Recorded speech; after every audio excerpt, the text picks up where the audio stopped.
Oh, it's just another thing to me. Another day on the grind for a couple cents. I kiss goodbye to my relevance. The world throws stones while I ride the fence. I'm holding on to nothing, bringing something finally makes sense. It's like I'm living in a war zone, and they could write it on my tombstone. Here lies a man that don't cry, with ash on the feet from the pit of hills. I've been up and I've been down, but my place ain't on the ground. Wrapping me death on my feet, life on my knees. The trouble ain't nothing but another damn thing. I've been up and I've been down, and I've been beat and pushed around. I pick myself up off the ground, just wait and see. Cause you're just another thing, another bridge I'll have to burn. Just another lesson I'm bound to learn. But he ain't a damn thing changing me. What is going on, everybody, and welcome back to the channel.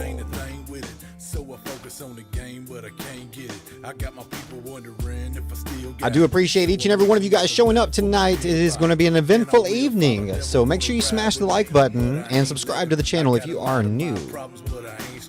I'm on a path of my past, of my days gone. I keep on fighting and I'm trying to find my way home. Head to the sky and ride just to stay strong. My time ticking quicker like I'm on a payphone. They don't wanna hire me cause my piss is cloudy. Looking down but they don't know nothing about me. They bringing the wickedest, sickest person out of my soul. So I'm taking and making it work down the Mo Dirt Road. I rearrange some things but ain't no change in me. Man, it's plain to see, it's just another thing. I've been up and I've been down, and I've been beat and pushed around. Welcome in, everybody. Thank you for being here. We are going to be covering Jerome Powell's speech live, market reaction, good vibes, and all. I do appreciate each and every one of you guys showing up tonight, so make sure you stick around. We're going to be doing some live market analysis, reacting to Jerome Powell's speech today. And let's talk about it. Let's get engaged.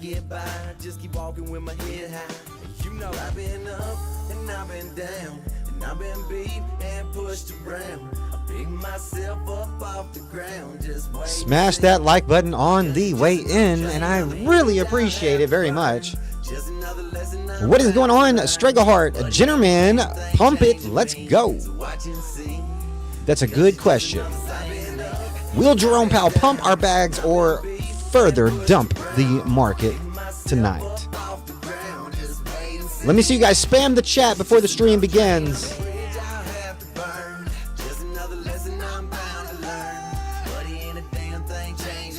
Because no matter what happens and which way it goes, we're going to keep the vibe right here tonight. We're going to keep the vibe right here tonight, baby. Let's go, Jennerman. I appreciate you. Spam the chat. Let's get that algorithm working. Let's get it pumping. Let's get it working. I do appreciate you very much. Pump that like button on the way in, folks. I see you back there. I see you back there hanging out. I see you. Stream will begin shortly. Stream will begin shortly. As I finish preparing here and we await Jerome Powell's epic speech of 2025. This is going to be probably bigger than the FOMC.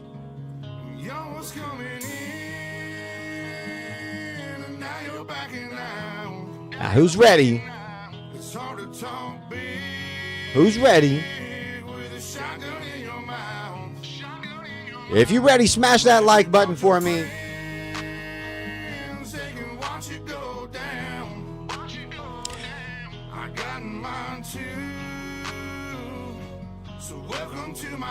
Can we get it to 100 likes tonight, please?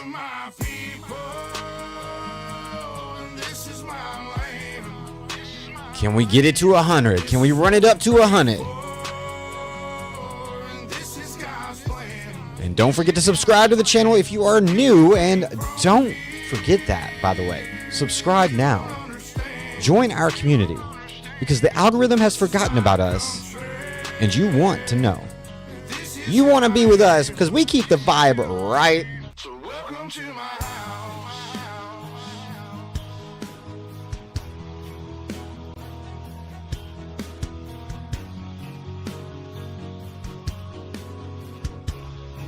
Also, guys, don't forget to check the links in the description. Go to my X profile and cash in on up to a $1,000 deposit bonus on BitFi. And if you are an active crypto trader, then you better get in on the $10,000 Bitcoin trading competition. That's right, you can earn up to $10,000 in Bitcoin if you are a whale trader. Let's go. Skyly, what is going on, my man? And welcome back to the channel, bro. Time, what is time? Skyly, what is time, my man? What is time? You know what time it is? It is time for everybody watching this stream right now to tap that like button. Let's get it up. Run it up. Run it up. Run it up. Run it up. Run it up. It's going to be a good stream tonight, guys. Y'all was coming in, and now you're backing out. It's hard to talk big with a shotgun in your mouth. I'm glad you brought Tap that like button if you like the tunes and if you enjoyed the vibe so far. And let's see if we can't get it to 100 tonight. I think you guys will get it past 100. These are my people. That's right. That's you in the chat. Where you at, chat?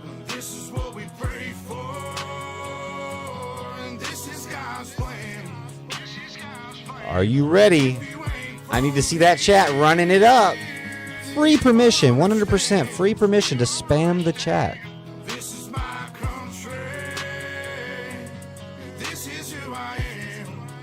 Riley Welch, welcome to the channel.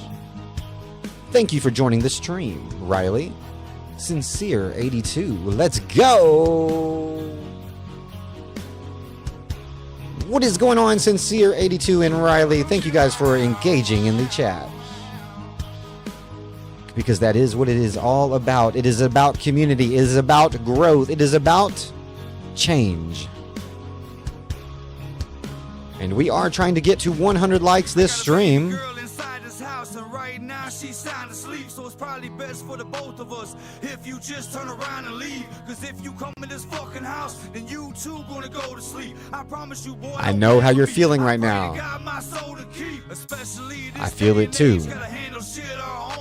With a 30 or 12 gauge behind this door, your hell awaits. My old lady, she rides too. My guy, Jerry, what is going on, my man? And welcome back to the stream. Most of my people are convicts, hard-headed, no nonsense. So please approach with caution. You never know who's watching. You never know what's on the other side of that front door. And you knocking, might step out like... Motherfuckers get the dropping. All the neighbors heard was the dogs barking. The sun was down, it was getting dark. And I told the sheriff, it ain't no problems, man. I was just taking out the garbage. So if you don't mind, please excuse me. I'm with the family trying to watch a movie. I'm sure you got better things to do, so I'll let you go and get back to do it. And the stream will begin shortly, guys. Thank you so much for joining me tonight. I do appreciate each and every one of you guys showing up and showing out in the chat. Remember, you currently have free permission to spam the chat. Run that chat up. I want to see that chat running up for this stream because this is one for the books, guys. This is one for the books.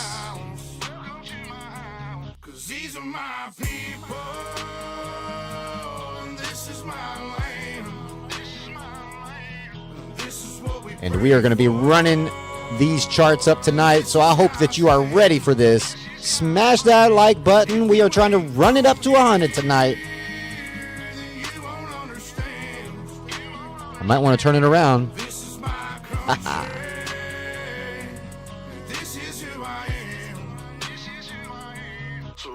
come to my house. Lord have mercy. And we are going to be getting started here in just a short moment. Just bear with me here, guys. I do appreciate your patience and your time. And would you look at all of this playing out so beautifully? I cannot wait to go over this with you guys because everything is playing out so good. Oh my goodness, everything is playing out so good. Okay, we're going to get into this, guys. Let's go.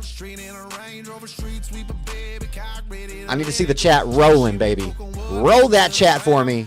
Roll that chat for me. And if you happen to be watching the X stream from earlier over on my X profile, then you know you've seen me put this pattern in with the measure move. And here we go.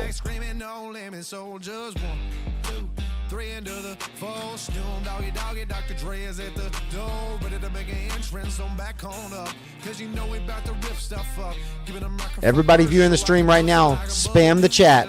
Drop a 1, drop a 2, drop a rocket emoji, drop a bear emoji. Let us know who you are. Are you bullish? Are you bearish? Where do you stand in this crazy wild crypto market?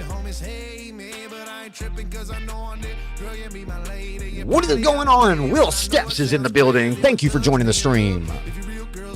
Gianni. I like saying that. What is going on, Gianni? And thank you for being here as well. Don't forget to pamp that like button for us.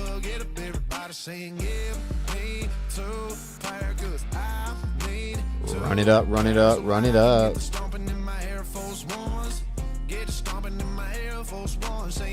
Run it up. I need to see it running up. We're going to put it on the screen and we're going to run it up. We're going to run this chat up. And we're going to start this stream. As we await Jerome Powell's speech, we are going to make sure that no matter which way the markets go, by God, we're going to have a good ass time. And we're going to make money up, down, sideways, all around. If you down, you better subscribe today. Join the Discord, link in the description. Massive exchange bonuses going on right now for a very limited short time with BitFi and Ubit. Now I need you guys to run this chat up.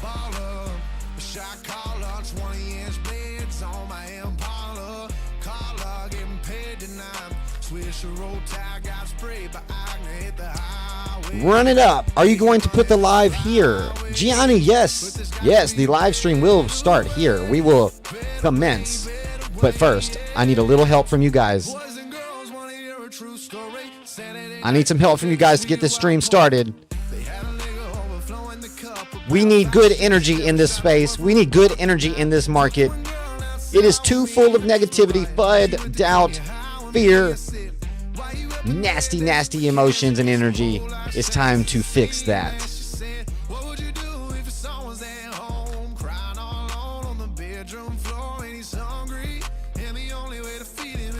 Can you guys come through for me? Can you guys do it? Just for you, this is just a good time, but for me, this is what I call life. Yeah.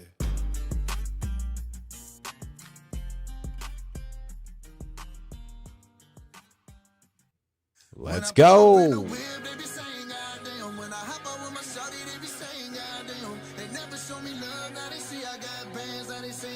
All right, guys, I need every single person watching the stream right now to spam the chat. I need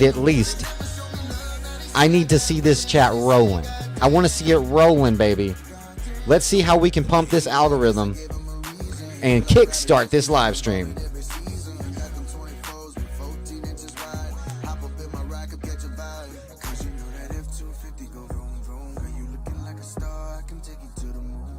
That's what I'm talking about, Will Steps. Send it, baby. Keep it coming. That's what I'm talking about. Keep it coming. You guys show out for me.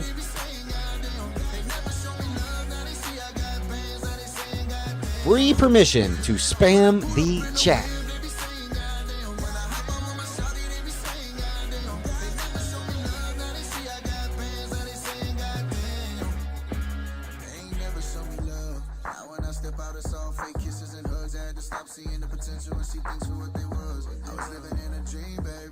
You know I keep my wallet in that green state. Cause you know that F-250 go vroom vroom. Got a body shaking when that speaker boom boom. You never show me love till they seen I got bands. I'm the man, got them asking what's the plan. When I pull up in the whip, they be saying goddamn. Are y'all ready? Are y'all ready? I can't hear you.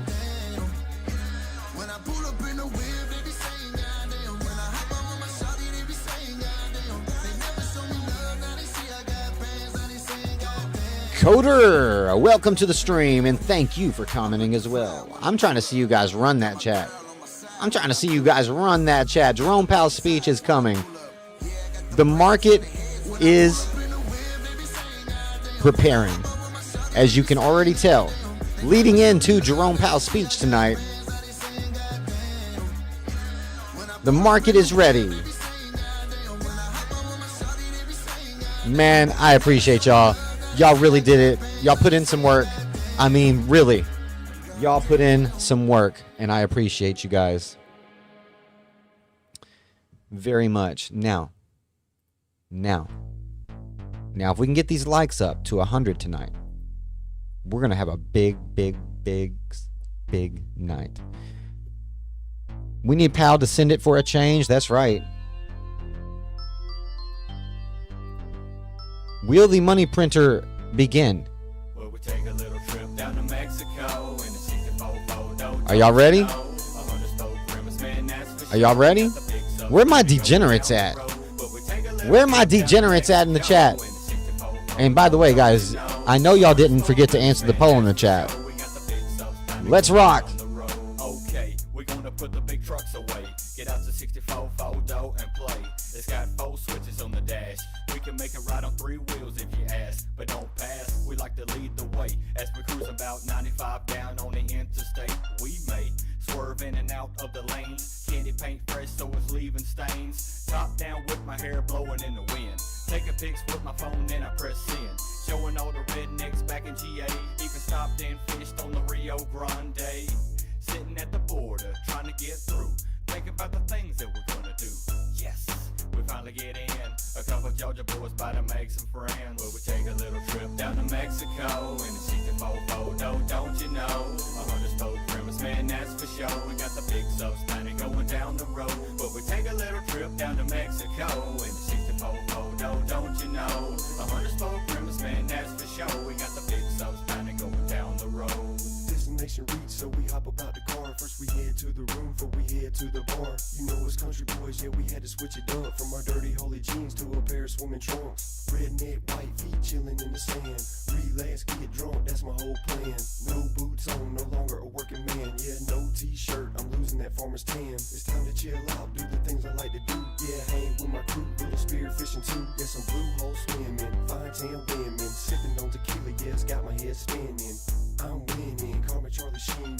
Left with a baddest senorita on the scene. We went to her folks where we partied all night. Seen a Mexican drink cow blood, that's a damn sight. Well, we take a little trip down to Mexico in the 64 photo, don't you know? 100 spoke premise, man, that's for sure. We got the big subs standing going down the road. Well, we take a little trip down to Mexico in the 64 photo, don't you know? 100 spoke premise, man, that's for sure. We got the big subs standing going down the road, man.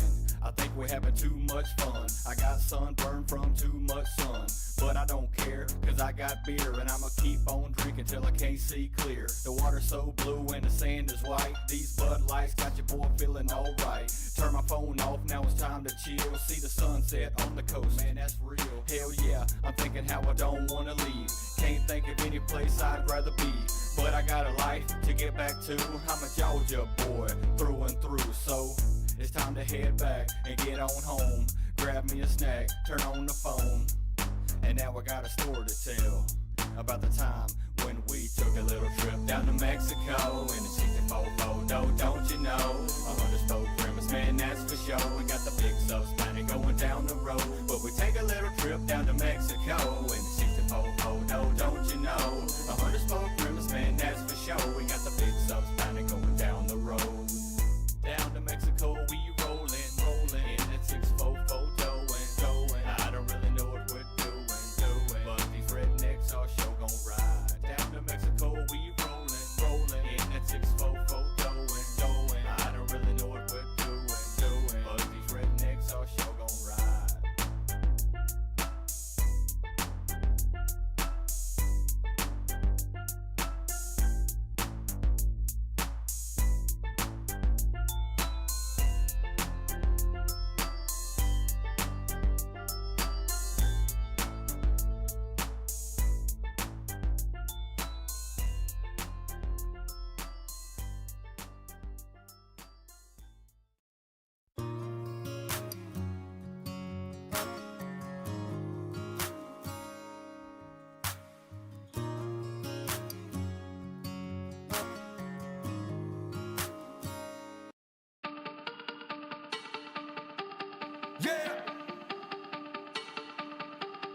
Yeah.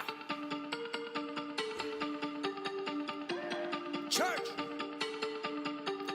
Bitch, I came up from this shit. Shotgun laying right by the screen door. Alarm buzzing on my house. Then my old lady knows she gotta hit the floor. Ain't taking shit from you, fuck boy. I got tendencies to make you get lost. Bottom of the river, no bubbles down. Concrete beat like a sidewalk. So don't make no wrong turns. That GPS might not pick up. You might run up on some crackers that look cracking people's skulls. It's that culture boy shit. Yeah, motherfucker. Culture boy shit. Yeah, motherfucker.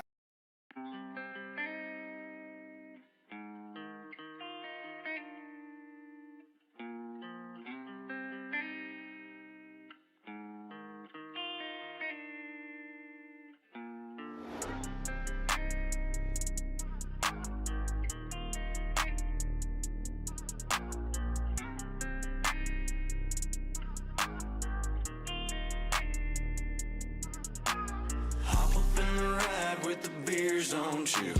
Rolling them back to with the pedal to the max like ooh, ooh, ooh. Fire up the truck with my vision on too. Riding down the back road with the windows down like ooh, ooh. Riding around them back roads with some loud pipes, with some good drove. 5% off on the 10, got a square body with a lot of dents. With a bad broad, ride shotgun, she thicker than a Snickers, son. Corn fed with a big old bun, got dark hair, shine like the sun. Good old boy and we wildin', 4-wheel drive high like a pilot. Face kicking like karate, phones are flashing like paparazzi. Papa brewing, let's get litty. Indiana putting on to the top in a jiffy, and I'm Hozier, the Midwest outlaw. Hop up in the ride with the beers on chill. Rolling them back to with the pedal to the max like ooh, ooh, ooh. Fire up the truck with my vision on too. Riding down a back road with the windows down like ooh, ooh. Let's get it.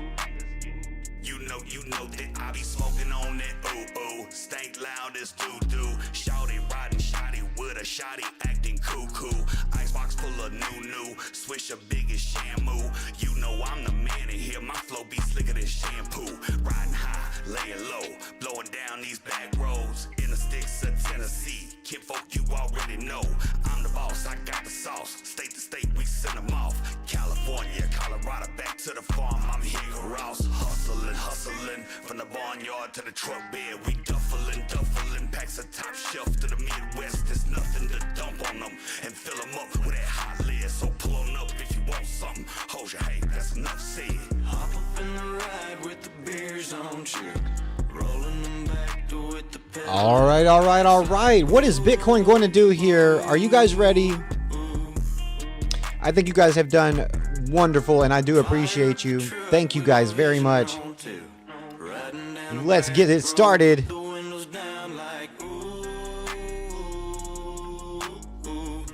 I do hope that you're subscribing to the channel.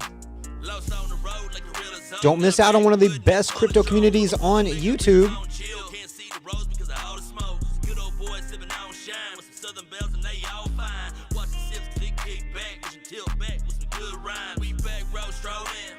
Party to the mornings, no time for the yawns. It's YOLO, we going in. Hop off in a ride with the beers on chill. On the back road, it's some country fields. We party down into the sun. All right, guys, it's time. It is officially time. Jerome Powell will be deciding the fate of us all very shortly. And we will be here to analyze the market reaction and bask in the glory or bask in the pain. Whatever it may be, whether glory or whether pain, one thing is for certain. We are going to have a good time. And if that sounds good to you, man, smash that like. hit that subscribe button. What just happened? Bro, what just happened? My microphone cut out on me. My bad. Gianni, man. That's what happened. Gianni, thanks for hitting that subscribe button, my brother. My brother. This is my country. This is who I am. So welcome to my house.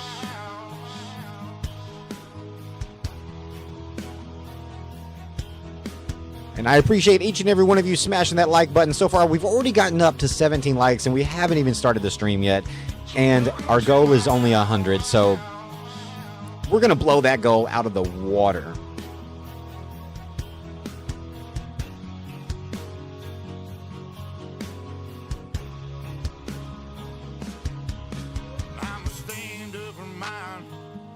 Now, welcome to the channel, guys. For those of you that don't know, this is Average Joe Crypto. And I started my channel back in 2021. I got into crypto in 2018. And it has been one hell of a roller coaster ride. And I'm here to share my journey with you guys. I'm here to show you guys what I have learned, the mistakes I've made, and all the lessons. I'm here to make sure that we all stay profitable in this market and have a good time doing it. That's been my goal all along. The whole reason I started this channel was to bring an average approach to these markets for the average person that is wanting to be involved in something that seems like a bunch of gibberish. That seems like like something that they would not be capable of doing. And that is why we are here. But why we're here tonight is Jerome Powell. Is he coming for your bags? Or is he coming to pump your bags? Let me know what you think will happen tonight in the chat. And also, guys, don't forget to check out the poll in the chat because there might be something in it for you. Don't forget to subscribe to the channel. Tap that like button. We are trying to get the stream to 100 likes tonight, and I do appreciate you more than you know. More than you know. I am sending nothing but positive energy and positive vibes your way. And I don't know if you believe in this or not as much as I believe in it. But I believe in the power of energy. And it doesn't matter the distance between us. Because energy is infinite. Thank you for joining Average Joe Crypto. Thank you for joining AJC. And I know Average Joe Crypto sounds, I don't know, maybe not so guru, but trust me, there is nothing average about our market analysis and our live streams. Now, it's going to get nothing but better going forward. And I do appreciate those of you that are new here. Please understand that we are rebranding, rebuilding, and growing this community, and we're going to take this market by storm. We're going to take this space by storm. And I hope to have you guys come along for the ride. Smash a like, and let's get into the charts. And right now, we are pre-gaming as we await Jerome Powell's speech that is going to shake the entire crypto market. So let's pre-game this thing with a little market analysis, right? Maybe tip a glass or two. Whatever your thing may be. I'm just glad you're here with us. My question is, though, are you ready? I need to know, are you ready?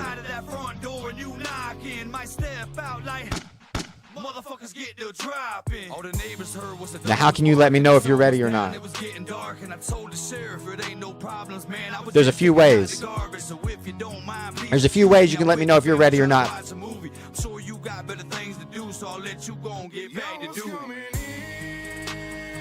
Venom S, what is going on? One Nation Entertainment, what is going on? And Venom S, thank you, bro.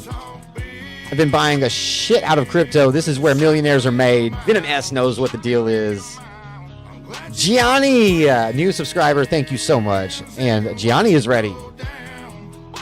Jennerman is working and it's already midnight. Guess what, Jennerman? You are going to get through it. because it's already midnight. You got this. You got this. Thank you guys. This is how you can let me know if you're ready or not. By talking to me, bro. Talking to me. Don't treat me like all these other crypto YouTubers. Don't treat me like I'm some bigwig. You talk to me like a real person, damn it. That's right.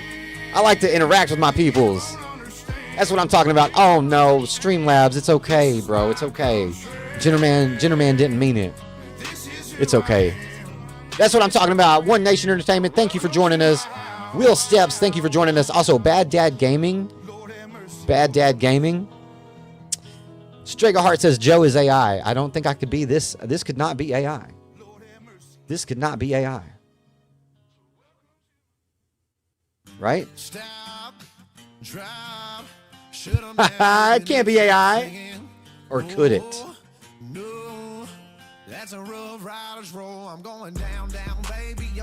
Are y'all ready? It's gonna be one hell of a night, guys. We Jerome Powell is coming.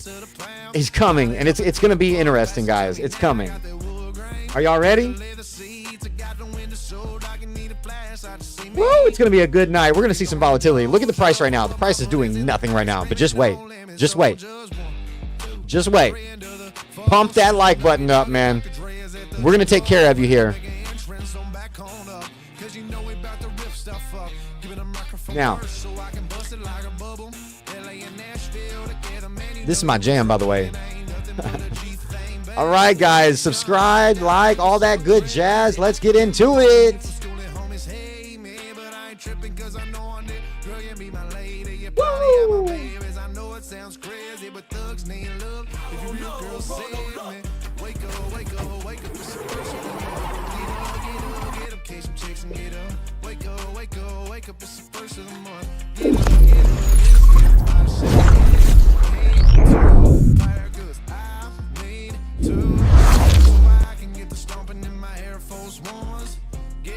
Yeah. Maybe that's all I need.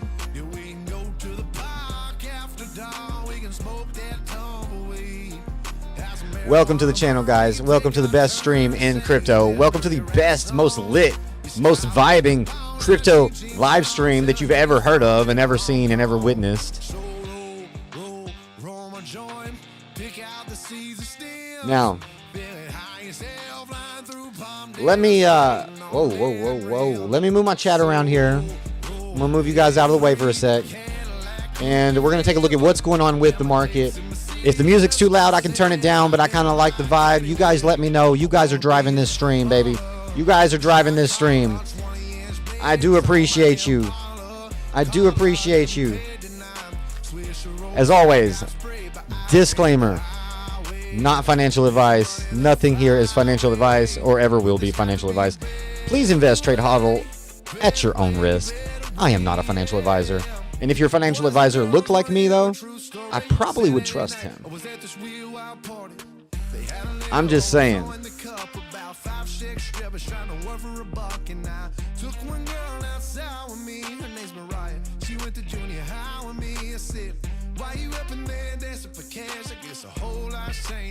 Now, we are awaiting Jerome Powell's speech.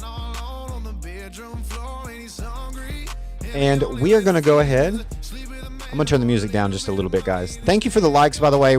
We do have a goal of we got a goal of 100 likes, man. If we can get to 100 likes, if we can get to 100 likes this stream, I might do a giveaway. No, there is no might. If we get to 100 likes this stream, then I will do a giveaway on the next stream. And also, guys, there is such thing as, like, we got a little bit of time here to pregame before old Jerome. There is a thing here, okay, so we can do goals, okay, super chat goals, and this can get really fun, but this is for later on. This is for the people that actually, like, stick around. This is for the people that actually make it to the end of the stream. You know what I'm saying? And we can talk about that kind of fun later after we get the juice from Jerome. Gotta get the juice from Jerome, man. Got that itch, bro. Got to get that juice from Jerome. We need Jerome's juice, man. But let's go, man. Like I said, I will get into the chat with you guys as well. Zcash, bro, sincere. I know I seen Zcash finally lost that $500, dropped to like 380 something. And you know what? I'm all for it because I was pissed, bro. I was pissed about Zcash. I'm like, how do you, you know, and it's one of them coins, all the privacy coins, right? It's one of them deals where you don't, it's too late, right? Only the OGs, right? Only the ones that are just diehard Zcash obsessed, right? Same with the XRP army, right? Holding XRP as it flatlines forever while everything else is going up. But look who got rewarded for their patience. Look who got rewarded for their patience when XRP finally blasted to the moon, right? Now, also, guys, I don't plan on doing any live trading tonight. I don't plan on it. Now, that doesn't mean that if I don't see something pop up that I might not do it. But in my opinion, right now, the volatility that is coming with this is going to be too much. And I think for anybody that is not a professional, I think you need to be very cautious during these types of things. Because there's no way for any of us to really know what's going to be said, what's going to happen, and which way the market's going to go. So stay grounded, guys. Stay grounded, okay? Stay grounded. Now, so we've got a big week. It's not just a big night tonight. It's a big week, and I will be here covering it all for you guys. Now, I will do my best, pop up live streams to cover any kind of breaking news events. I will be coming out with altcoin update videos, though, for you guys. So that is something I really want to talk about when we do Q&A here in a sec. I really want to talk about altcoins. Okay, so during our Q&A session... Damn, what is this? During our Q&A session, I want to get y'all's opinion on altcoins. Because I think it's time that we talk about altcoins, man. Something is right. Do you guys agree? Like, somebody tell me in the chat if you kind of get my drift. Is it time that we talk about altcoins? Like, right? And by the way, thank you guys to all the people showing up to the stream tonight. I do appreciate you being here. Thank you. We are awaiting Jerome Powell's speech, and I hope that you spend your night here with us as we will cover the speech, cover all the insights you need to know about the speech, and live market analysis reaction. Okay, so we'll be covering the market analysis live. We'll be watching the price in real time during the speech as well. I love doing these streams. And you guys are going to want to be here for this.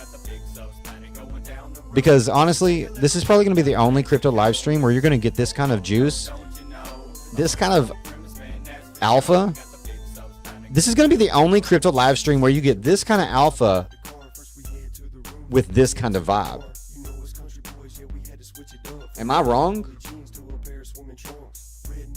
Bro, am I wrong? Only place right here. Subscribe today. If every single one of you guys have not subscribed yet, man.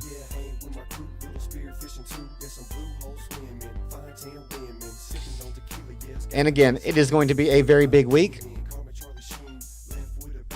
Very big week.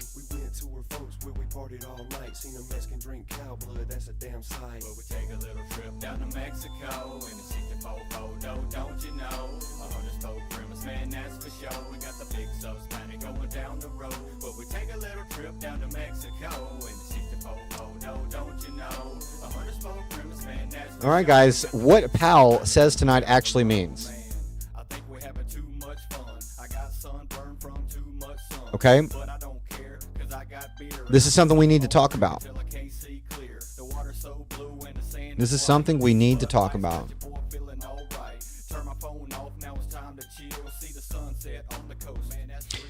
All right, guys, so here's the truth, right? The truth. Tonight is not just another speech. Not just another speech, guys. This is the final Fed signal before the December FOMC meeting. So whatever Powell says here, even a single sentence could shift the entire market into either a December rally or another leg down. So we're listening for tone, keywords, and any hint of what he's thinking going into the rate decision. Right? Anything he's thinking going into the rate decision.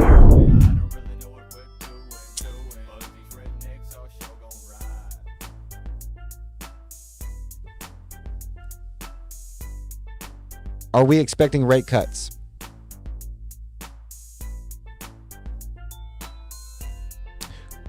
Why is everything selling off ahead of December 1st? Why did the market sell off ahead of quantitative tightening ending? Right?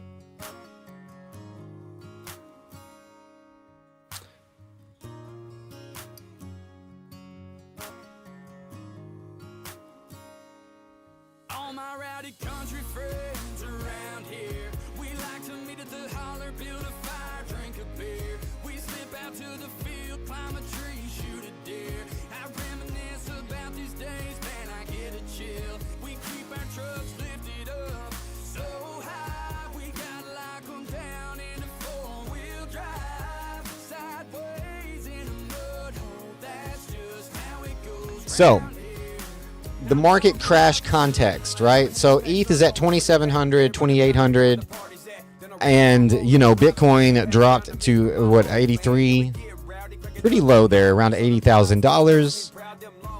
But let's talk about why the market is bleeding before he even steps up, right? Before he even steps up. So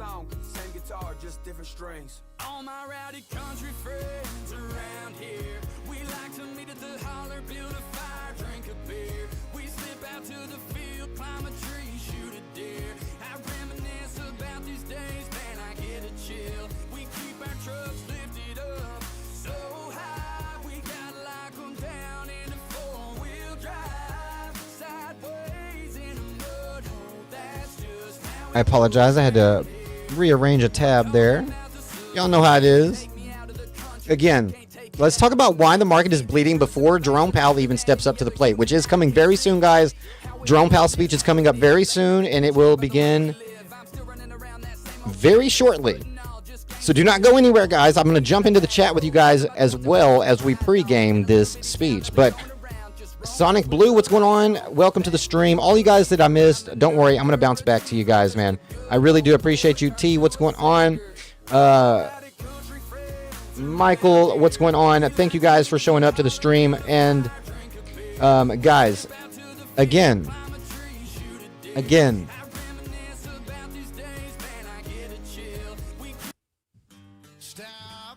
let me roll it down some. Look, let me turn the music down some. All right, look, we'll party later, right? Party later. Okay, I get it. Man, can't even pregame, man. Somebody always got to be in the chat like, the music's distracting. I'm just playing. I ain't trying to hate. But a true test of patience. Yes, every day in this market. A true test. But, guys, it is coming here very soon.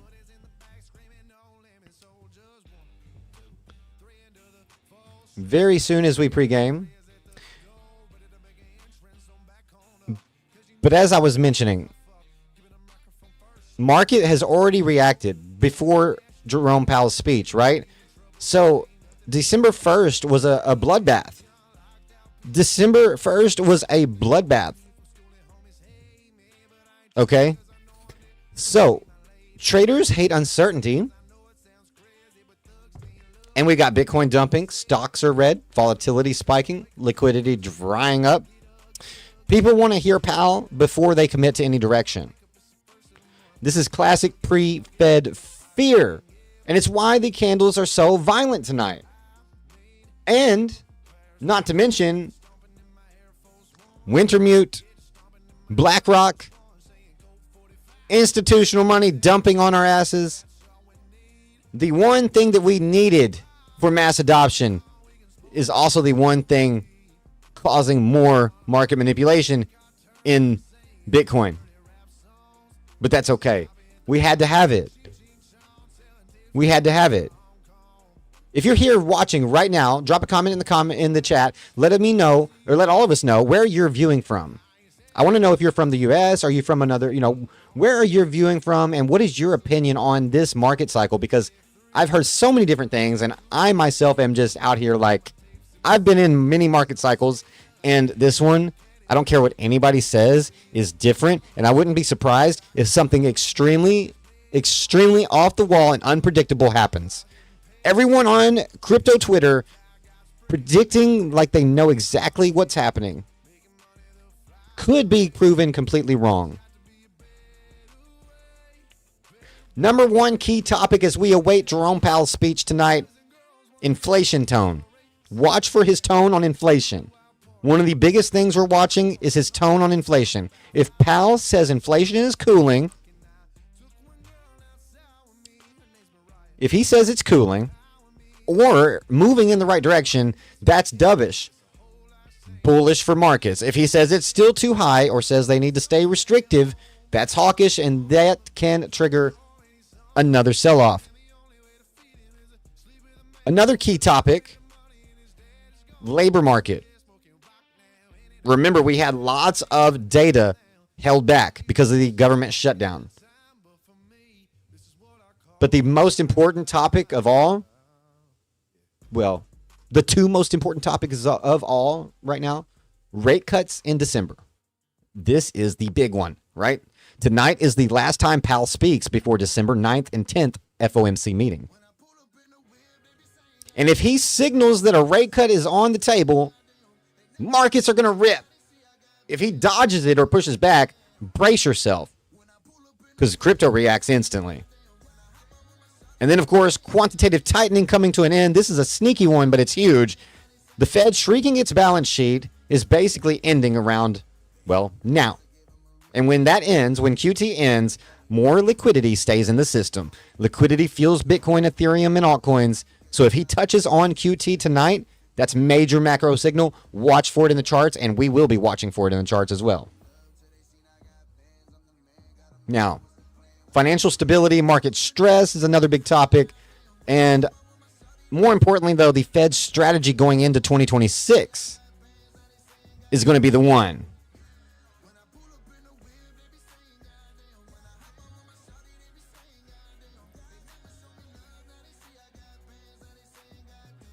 Let's see where we're at here. Again, guys, I do appreciate all of you that are showing up today for this live coverage of Jerome Powell's speech and live market analysis reaction. If you have not subscribed to the channel yet, please do so. I'll give you a minute. I appreciate you being here. Also, guys, we're trying to get to 100 likes. I'm doing my best. I'm keeping the vibe right tonight. We're pushing this positive energy tonight, guys. Thank you all for showing up, and thank you for being here tonight. All 500 people that have showed up already. The stream's barely even began. Thank you guys for being here. We have almost 100 people viewing the stream right now. If everybody liked the stream right now, we would already almost reach our like goal. Guys,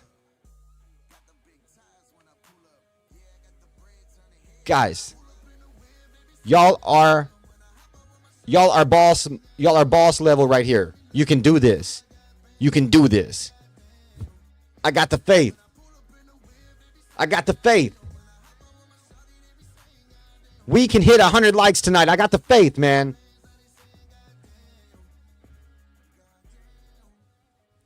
Now, I'll tell you what, this chat over here, the text on this chat's just a bit, I'm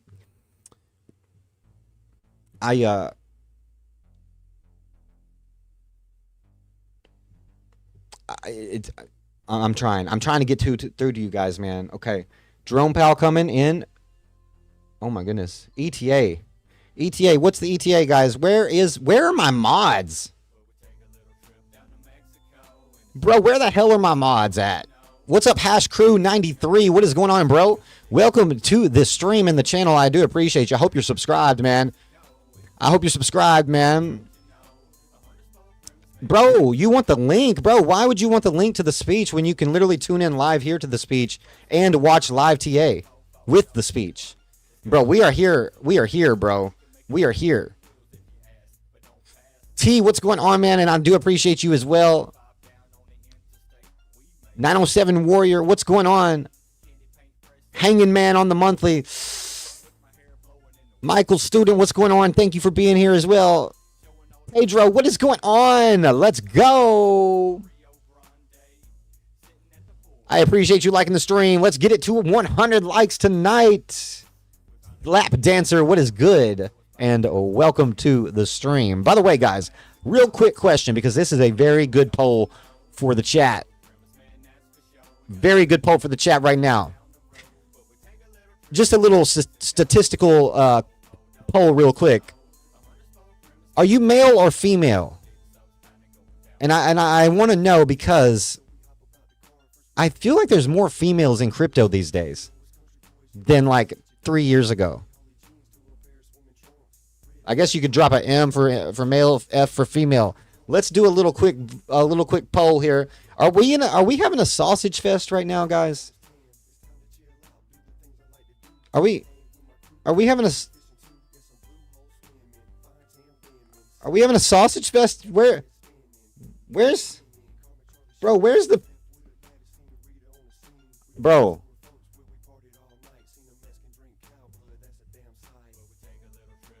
Bro, what? Don't listen to Stregohart, guys. Don't listen to Stregohart, okay?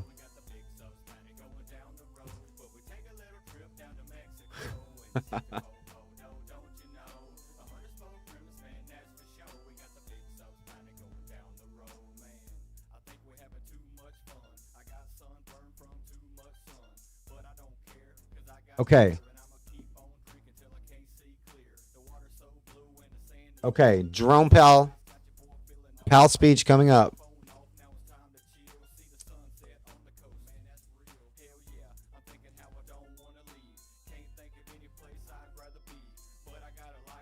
It's really wild that it's at 8. It's so late at night. It just seems strange.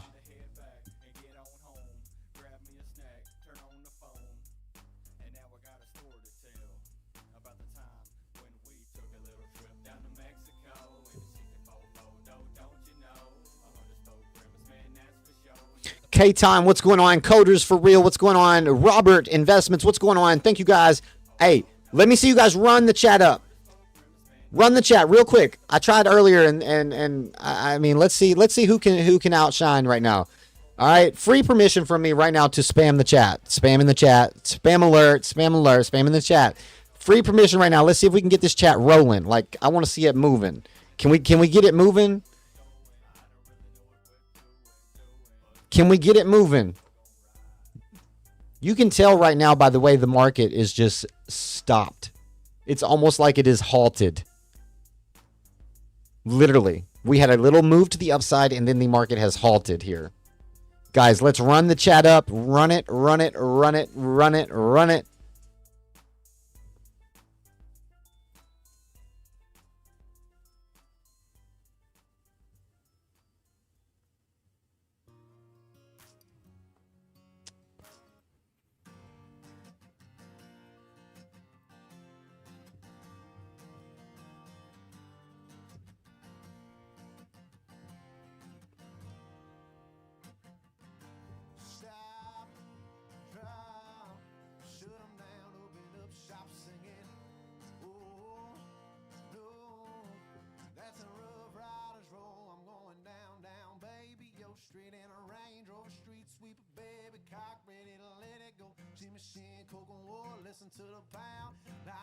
Cardano FTW, let's go. What's up, DeWage? Welcome to the stream, man. Good to see you, bro. Glad to have you here with us today. Glad to see all of you guys here. What's up, Tom? Tom Lowry. Tom Lowry, what's going on, man? What is going on? What is going on, Tom Lowry? I do appreciate all of you showing up tonight. It's going to be a banger. It's going to be a banger. And remember, 100 likes. 100 likes equals a giveaway in the next live stream.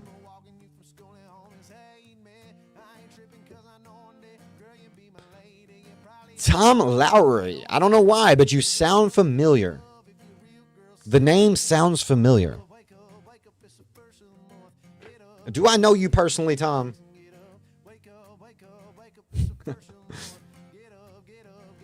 It is almost time, guys. It is almost time. Run it up. That's what I'm talking about. That is what I'm talking about. Hey!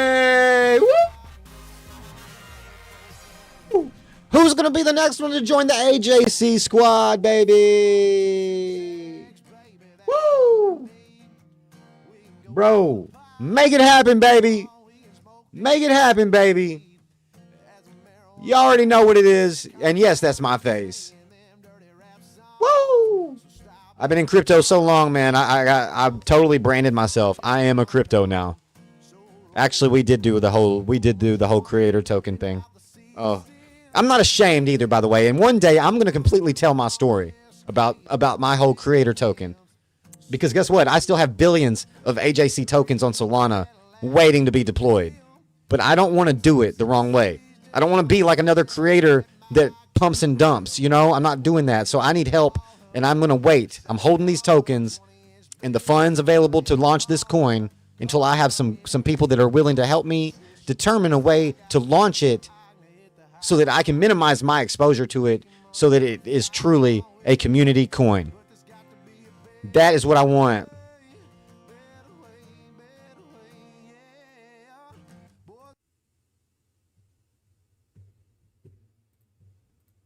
Now, but you know what just happened? I think we about got shut down.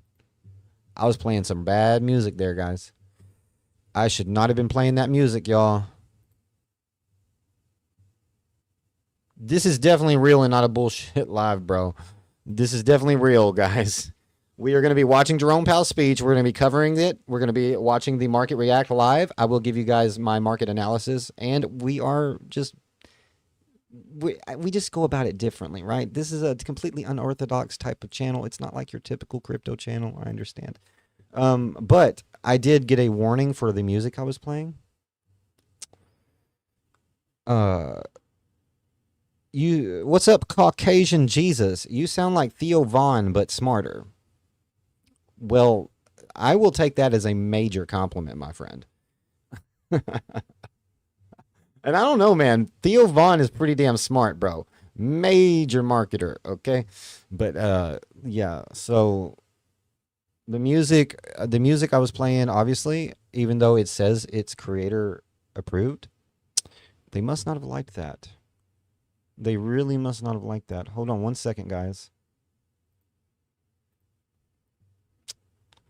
You know what we're going to have to do?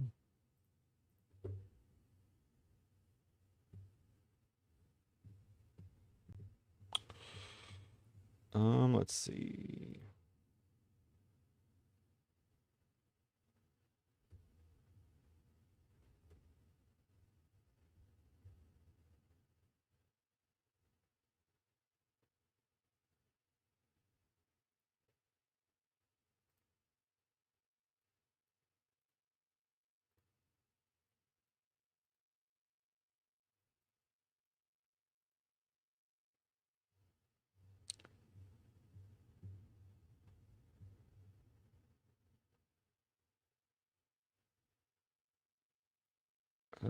Let's see.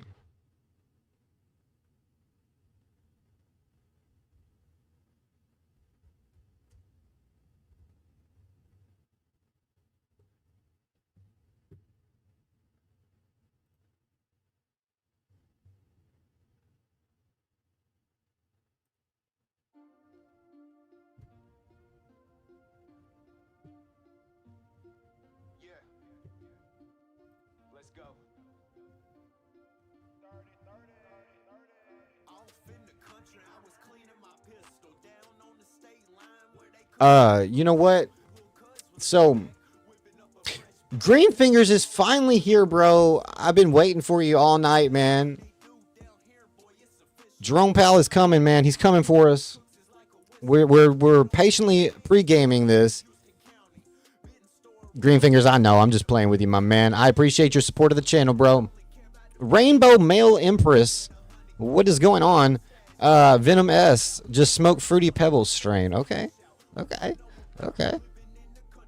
Are you going to trade tonight, Gianni? As I mentioned earlier, massive volatility is coming. As you can see right now, the price of both Bitcoin and Ethereum are just on halt. Traders are waiting right now on Jerome Powell. Everything right now is waiting on Jerome Powell. And we are going to be watching Jerome Powell's speech live and watching the price action in real time react.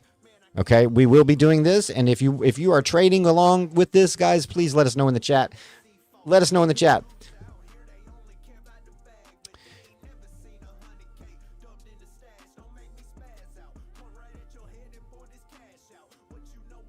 Now, it is coming.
All right, guys, we have the official countdown now.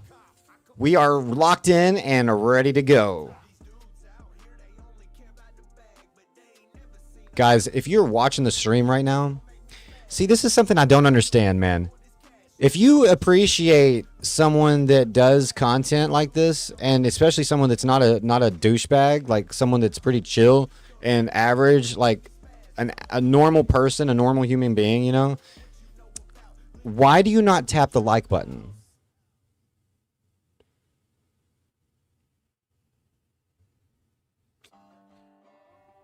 Something I have never understood. I've never understood. You know? And for those of you that have tapped the like button,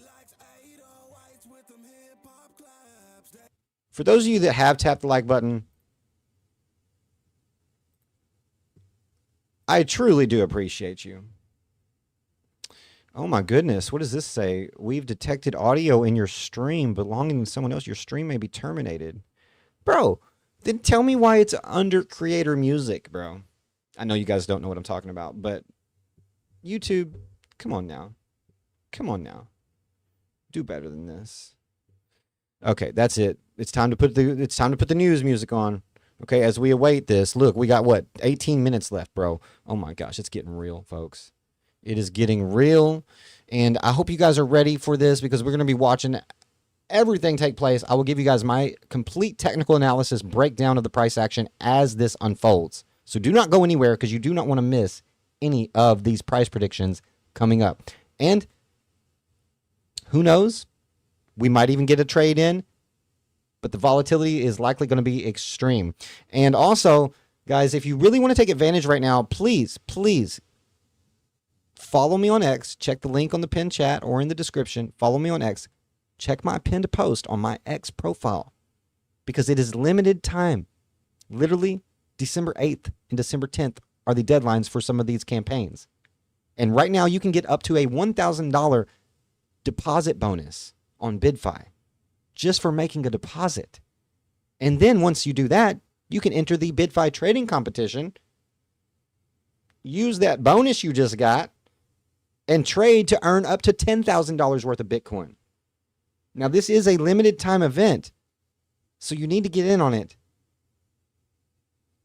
ASAP.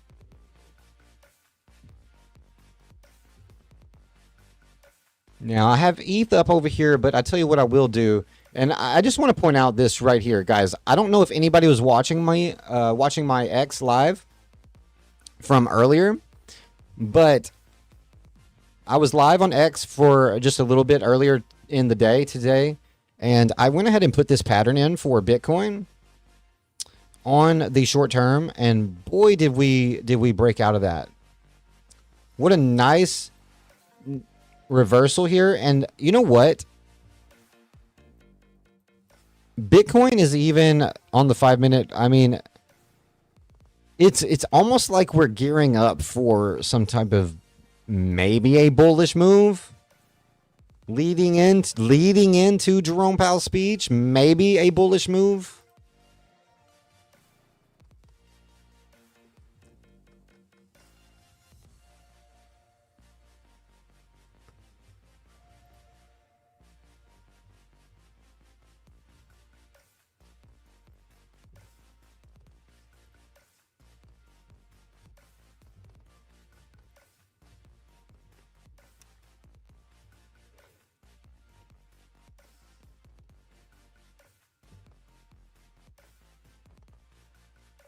All right, guys, we have just a few more minutes before Jerome Powell's speech will begin.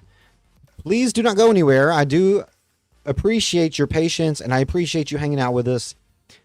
And you're not going to want to go later anyways, because it's going to be a fun stream tonight, depending on what happens. Let me get the chat pulled up here so I can get back involved. Also, guys, we're already halfway to our like goal. You guys are going to blow the like goal out of the, 100 likes is, maybe 100 likes was not enough. Maybe 100 likes was not enough. Can we get 100 likes, though? That's the goal. But I think y'all are going to go past that. I think we're going to go well past 100 likes tonight, guys. I do. Thomas, my dude. I appreciate you hitting that subscribe button and joining us today. Let's go. Real quick, guys, there is going to be a goal here.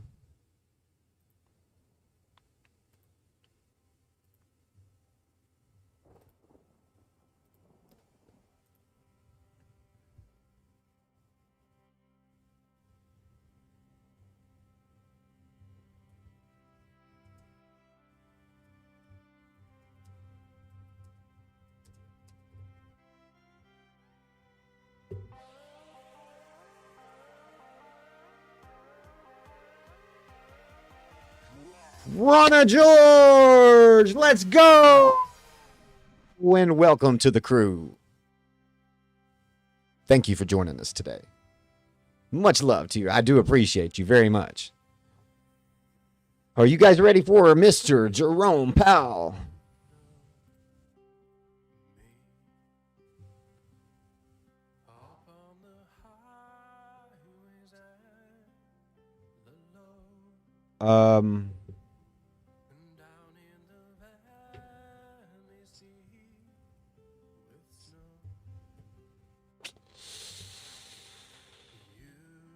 Okay. DJ. DJ.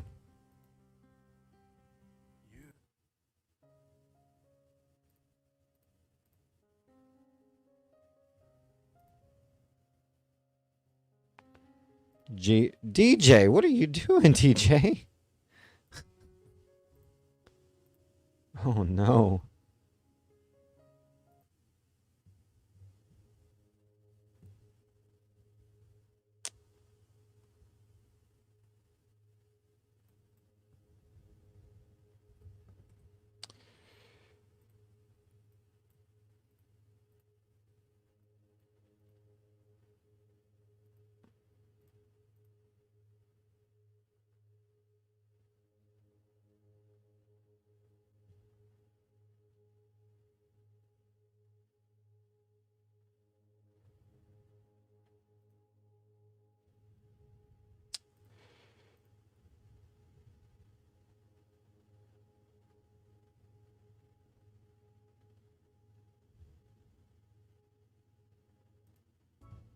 Okay, I had to oh no. Oh no.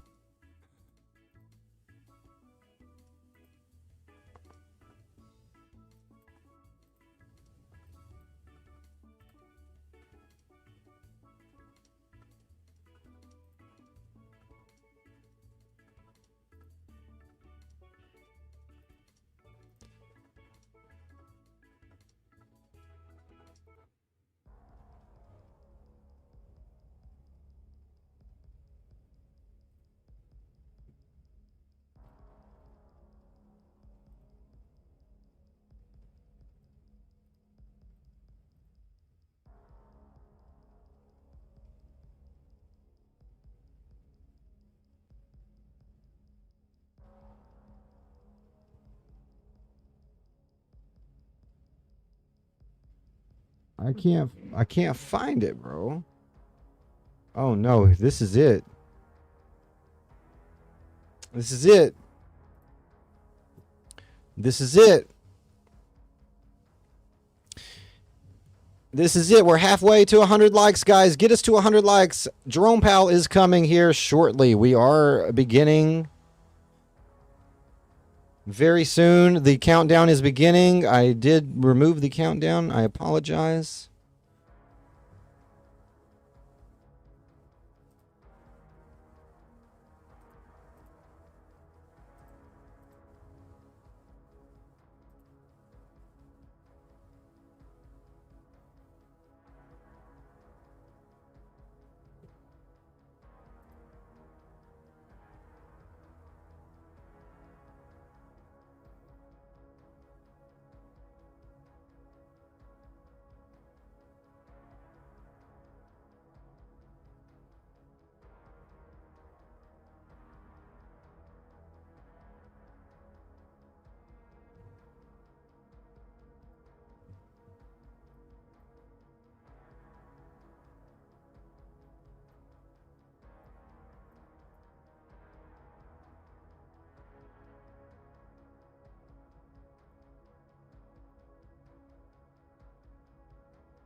All right, guys. I am trying to keep up with the chat, you guys. Let's see here. Greenfinger said, no music, making this drive boring. Where the DJ? There should be music. Until this begins, which we are active. This is active and ready to go right now.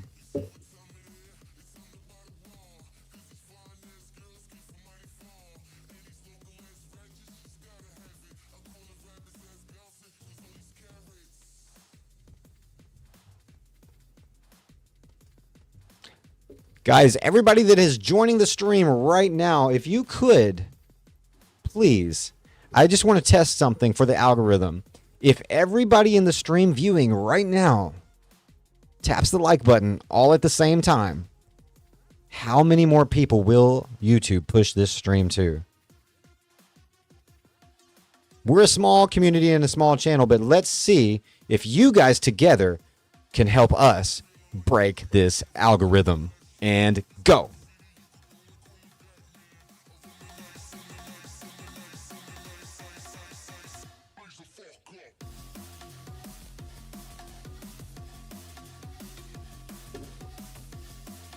That's what I'm talking about. Thank you guys very much. I do appreciate y'all. Killing it. We are already almost to 100 likes. Keep it rolling, baby. Thank you.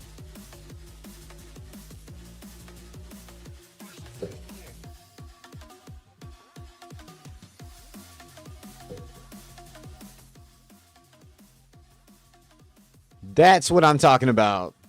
That's what I'm talking about. Each and every one of you guys that just did that, thank you. Next test. If every single person that is not subscribed subscribes all at the same time right now, what happens next?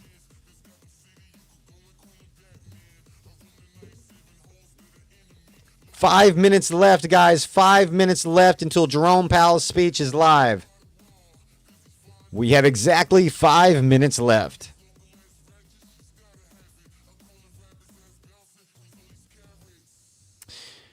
Katan, what is going on? Welcome to the stream. David O'Neill, welcome. Thomas, welcome. Scooterville, welcome. All of you guys, if you are new to the channel and you dig the vibe, consider tapping that subscribe button, please. It really is really appreciated and greatly helps us.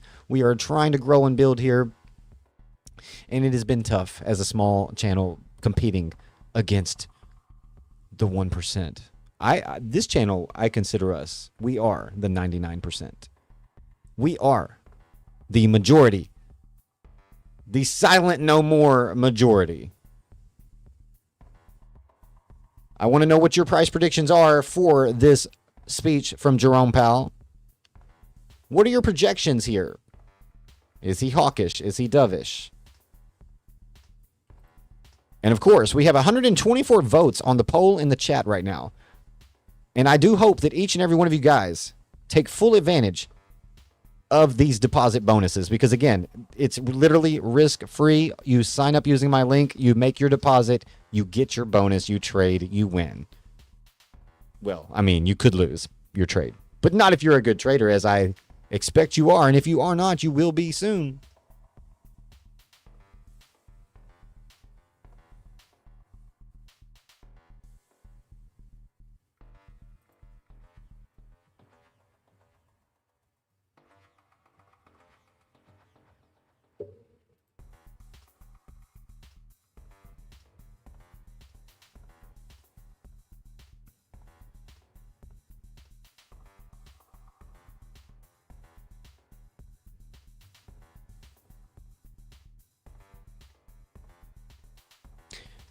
Skywalker, the money control channel is not legit. Guys, be aware. Please be aware of all the fake channels that are streaming old clips of Powell. Please be aware of all the fakes, okay? Please be aware of all the fakes. And do not go to those fakes. Go dislike those fake streamers. They are literally constantly streaming old clips. Constantly streaming old clips. Now, I will refresh my page here real fast.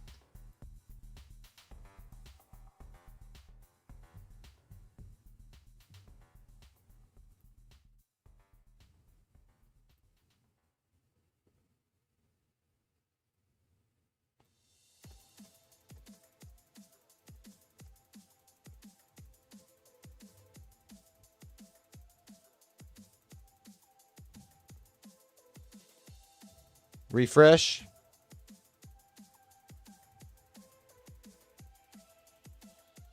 Play. All right, we're good. We are ready. Again, guys, do not fall for the fakes. Okay? Do not fall for the fakes. All right? There's a ton of channels that will continuously push old clips of old live streams, and it's not legitimate. It's fake. And if you appreciate me being honest, transparent, and real, like a real human being, like a real dude, you know, like a real homie, subscribe and join us here. Join me on my crypto journey. I've been in crypto for a long time. I've been in crypto since 2018. Join me and the rest of my crew. Tap that subscribe button. I just wonder how many people we could get to subscribe tonight. And we're so close to 100 likes already. So close, it's unbelievable.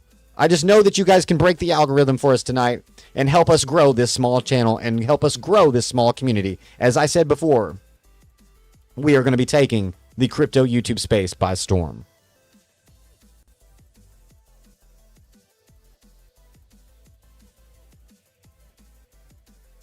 Jacob, you right. I will not brag, I will not boast, but yes, sir. Yes, sir. Gentlemen, welcome back. Omar, what's going on? And good to see you.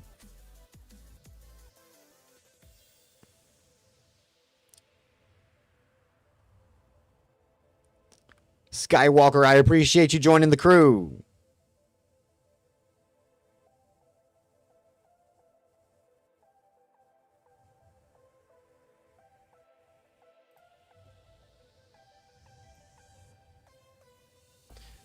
I just want to say real quickly, quick shout out to all the people viewing the stream right now. Guys, if you have not yet, smash the like. You can see we have 218 people. We've had over 1,500 views already. Jerome Powell is beginning to speak here in just a very short moment, and I appreciate you guys tuning in here to enjoy or not enjoy what Jerome Powell has to say tonight. Also, guys, stick around for the after party. Stick around for the after party. And, guys, Brendan Maha, welcome to the AJC crew. And we got us another one. Jimmy made it. He made it.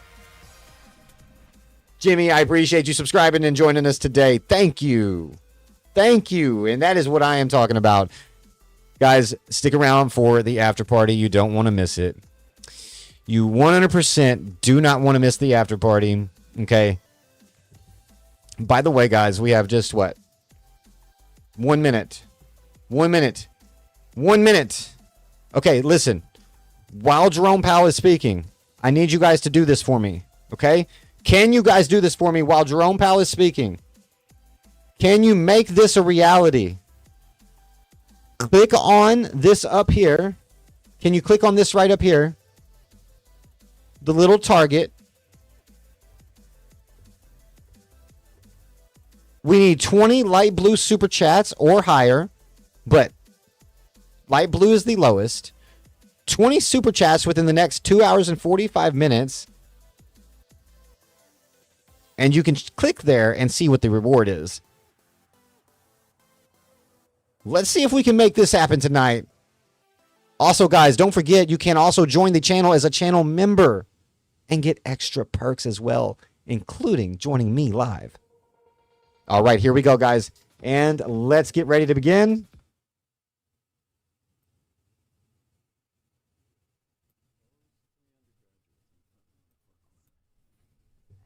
And let's go ahead and tune in. I will turn the volume up here. They've been at me up for about a week. Got it. Okay. Guys, let me know in the chat if you can hear everything okay. Scott, ready to go? I will keep the charts up here as we watch the market in real time. Thank you again for Well, we tuning can in just here. Enjoy the silence for a moment. I am Peter Robinson, the Murdoch Fellow here at the Hoover Institution. Welcome to the second of 3 panel discussions in honor of the late Secretary of State and longtime fellow here at the Hoover Institution, George Shultz. The first panel concerned Mr. Shultz as a champion of human rights The third and final panel will discuss his contributions to foreign policy. This panel is George Shultz as an economist. With us, Mike Boskin, who has been a Hoover Fellow for about a quarter of a century, whose public service includes chairing the Council of the President's Council of Economic Advisors in the administration of President George H.W. Bush, and whose private work involves many board memberships, including longtime board membership at Oracle. Condoleezza Rice. I'll go ahead with the introduction just to be, I think everybody knows who Condi Rice is.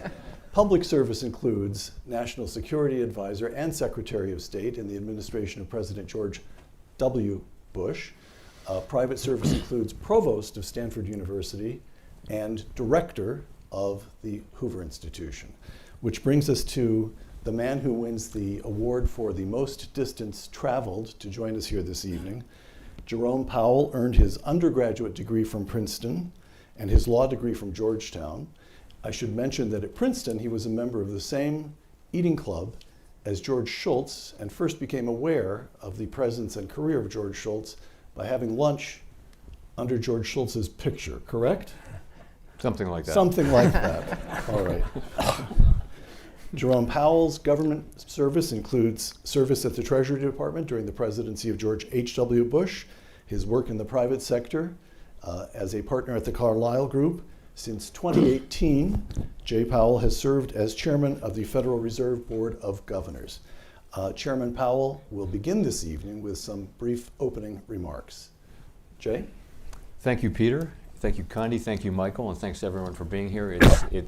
I'm deeply honored to have been asked to speak here today about the remarkable legacy of George Shultz. And just to be clear right at the start, I will not address current economic conditions or monetary policy. So I've been an admirer of George Shultz since my college years. I saw him then and now as a great role model. Did I hear what I thought I just a few heard? months ago when delivering the baccalaureate address to Princeton's class of 2025, 50 years after my own graduation. As I told the graduates, when I faced the world after college, I had no real plan, but I knew that I wanted to combine a private sector career with public service. And I had in mind a few well-known public figures of the era, especially George Shultz, who by then had left to go to Bechtel, whose picture, as I recall, was on the wall of the Princeton Eating Club, of which both of us were members, the Quadrangle Club. George may also have caught my attention because my dad was a labor lawyer who represented one of the major steel companies in collective bargaining. Like George, my father had both a belief in the collective bargaining process and a deep respect for workers. Let's So see I what followed the George's market career does with here. interest through the years. It didn't occur to me that I would ever have the honor of meeting him. But I did meet him after I joined the Fed in 2012 as I visited Stanford from time to time. And I remember energetic economic discussions at group lunches in the conference room at Hoover.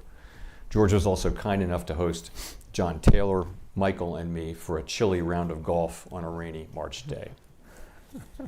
So today, our focus is on George Shultz's extraordinarily broad economic accomplishments. But I also want to celebrate the remarkable man and policymaker that he was, and several things stand out for me. He was a man who combined strong principles and unshakable integrity with common sense and practical problem-solving approach to policy. He had a deep belief in the wisdom of markets and a desire to let them work whenever possible without government direction. And that theme runs through many of the issues that we'll discuss today. And we are including breaking collective out. bargaining, wage and price controls, and exchange rates. Maybe But he was not an absolutist, and he saw that there are sometimes market failures that do not require talking being about it addressed by is public bullish. policy. As one of the most successful policymakers of his era, Does not George mean he's brought the not going to talk intellectual about it rigor at of an all. academic to the practical, constrained, messy work of policymaking. Through 4 cabinet appointments, he dealt with many of the great issues of his day with remarkable success. And he kept at it long after leaving public office, making important contributions here at Hoover on healthcare reform, climate change, nuclear disarmament, and other areas. He may be less well known for this, but George Shultz was deeply concerned about racial discrimination in the workplace and in our society more broadly. He consistently and effectively used his positions of authority to increase opportunities for minorities. And he later noted that there was both a moral and an economic case for this. He stuck to his principles while also treating people with honesty and respect, including those with whom he had policy disagreements. Labor leaders welcomed his appointment as Secretary of Labor, and as many of his contemporaries remarked, faced with divergent views and difficult issues, he was extraordinarily good at steering people toward agreement. A key part of that strategy was to let the parties reach the final agreement themselves. That way, they owned the agreement and were more likely to honor it. His friendships and collaborations were beyond number and knew no partisan bounds. He often said that trust is the coin of the realm and that good things were only possible where there was mutual trust. His integrity provided the basis for that trust. All of those who aspire to serve the public can learn from his example. Thank you. George Shultz's professional training, labor economics.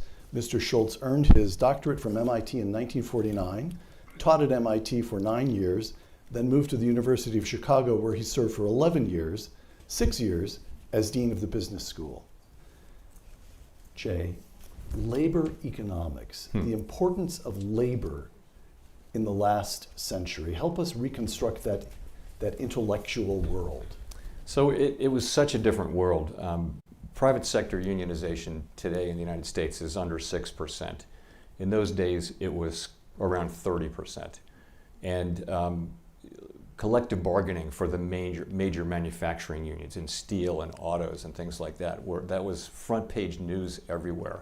The job of the Secretary of Labor in any administration was to know the labor movement, know the leaders, and understand what they wanted. It was a very, very different time. And of course, George Shultz had studied collective bargaining. That was one of his main topics in his work as a labor economist, and he was extraordinarily well qualified to face the challenges of a labor secretary, and indeed went to Los Angeles to talk to President-elect Nixon, just to make sure that President-elect Nixon knew what George's views were on labor economics. And he's a labor economist. This is the middle of the last century, when there's a great debate about labor. My taking target place was in hit the world. perfectly. Look The at that. communists had a certain view about labor. Workers of the world Look. unite. This is Mr. Schultz. I'm quoting an interview he gave when he was here at Hoover, looking back over his career. By the way, The guys, Chicago stick around School real quick. Stood for the fun. Stick around because I'm going to do some in-depth technical analysis on the price of Bitcoin and Ethereum, and then I'll do some Q&A, and if things go right, the after party will be even more intense, and I'll take any altcoins you guys want me to take a look at. And before you even doubt my credibility, give me a chance. Schultz. And I said, so George, what do you think? He said, well, it's the best job in government. And I said, well, George, you should know because you've held almost every other job in government. But the reason that he said that is perhaps part of the answer to your question, Peter. He said that he always fundamentally believed that the United States had the right foundational principles, and that was much of the reason for our success. One of those foundational principles was, of course, the free market. And of course, the Chicago School, spread particularly in Latin America and other places, had, he thought, the chance to bring other countries out of poverty, to use their resources best, and to gain prosperity. But he also believed in the inextricable link between free markets and individual liberty. And that reflected in the way that he took on the challenge, of course, being the Secretary of State as the Soviet Union was beginning to go into its twilight. We forget that George's first years as Secretary, the Soviet Union was a bit on the march. There's 1982, 83, 84, the sense that the Soviet Union was really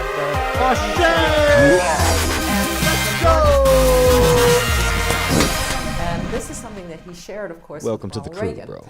That this experiment, as Reagan had called it, this experiment that was practiced on a hapless people. Good way to keep the folks would end up alive, on that man. ashy I don't know how history. loud Now, that is George on was your a great end. But diplomat, would never have said it so boldly as Reagan did. But because they believed in the fundamental principles of the free market and individual liberty, the Soviet Union was on the wrong side of history. And they were I might need to turn it down. Perfectly willing to say that. There's a story that Viviana, welcome to the crew. It's like a rave up in here. Doing it very well. And can you imagine Gorbachev at that point thinking, who is this guy and why is he telling me about my own economy?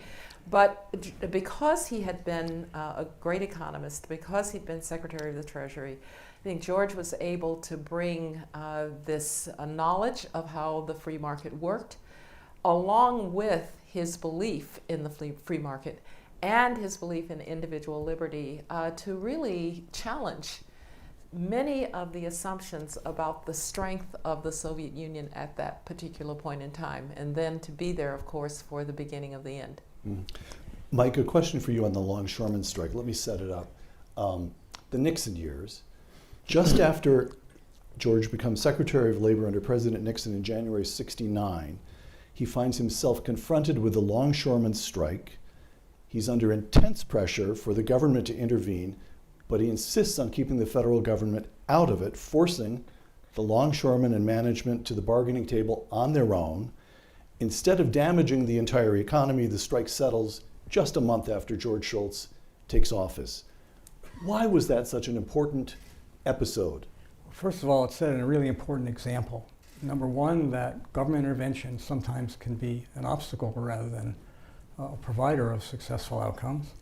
Number two, it's really important because it signaled that people could make their own decisions and would be forced to if they were confronting each other rather than wait around for the government to come in. They wouldn't make their best offers, they wouldn't get serious.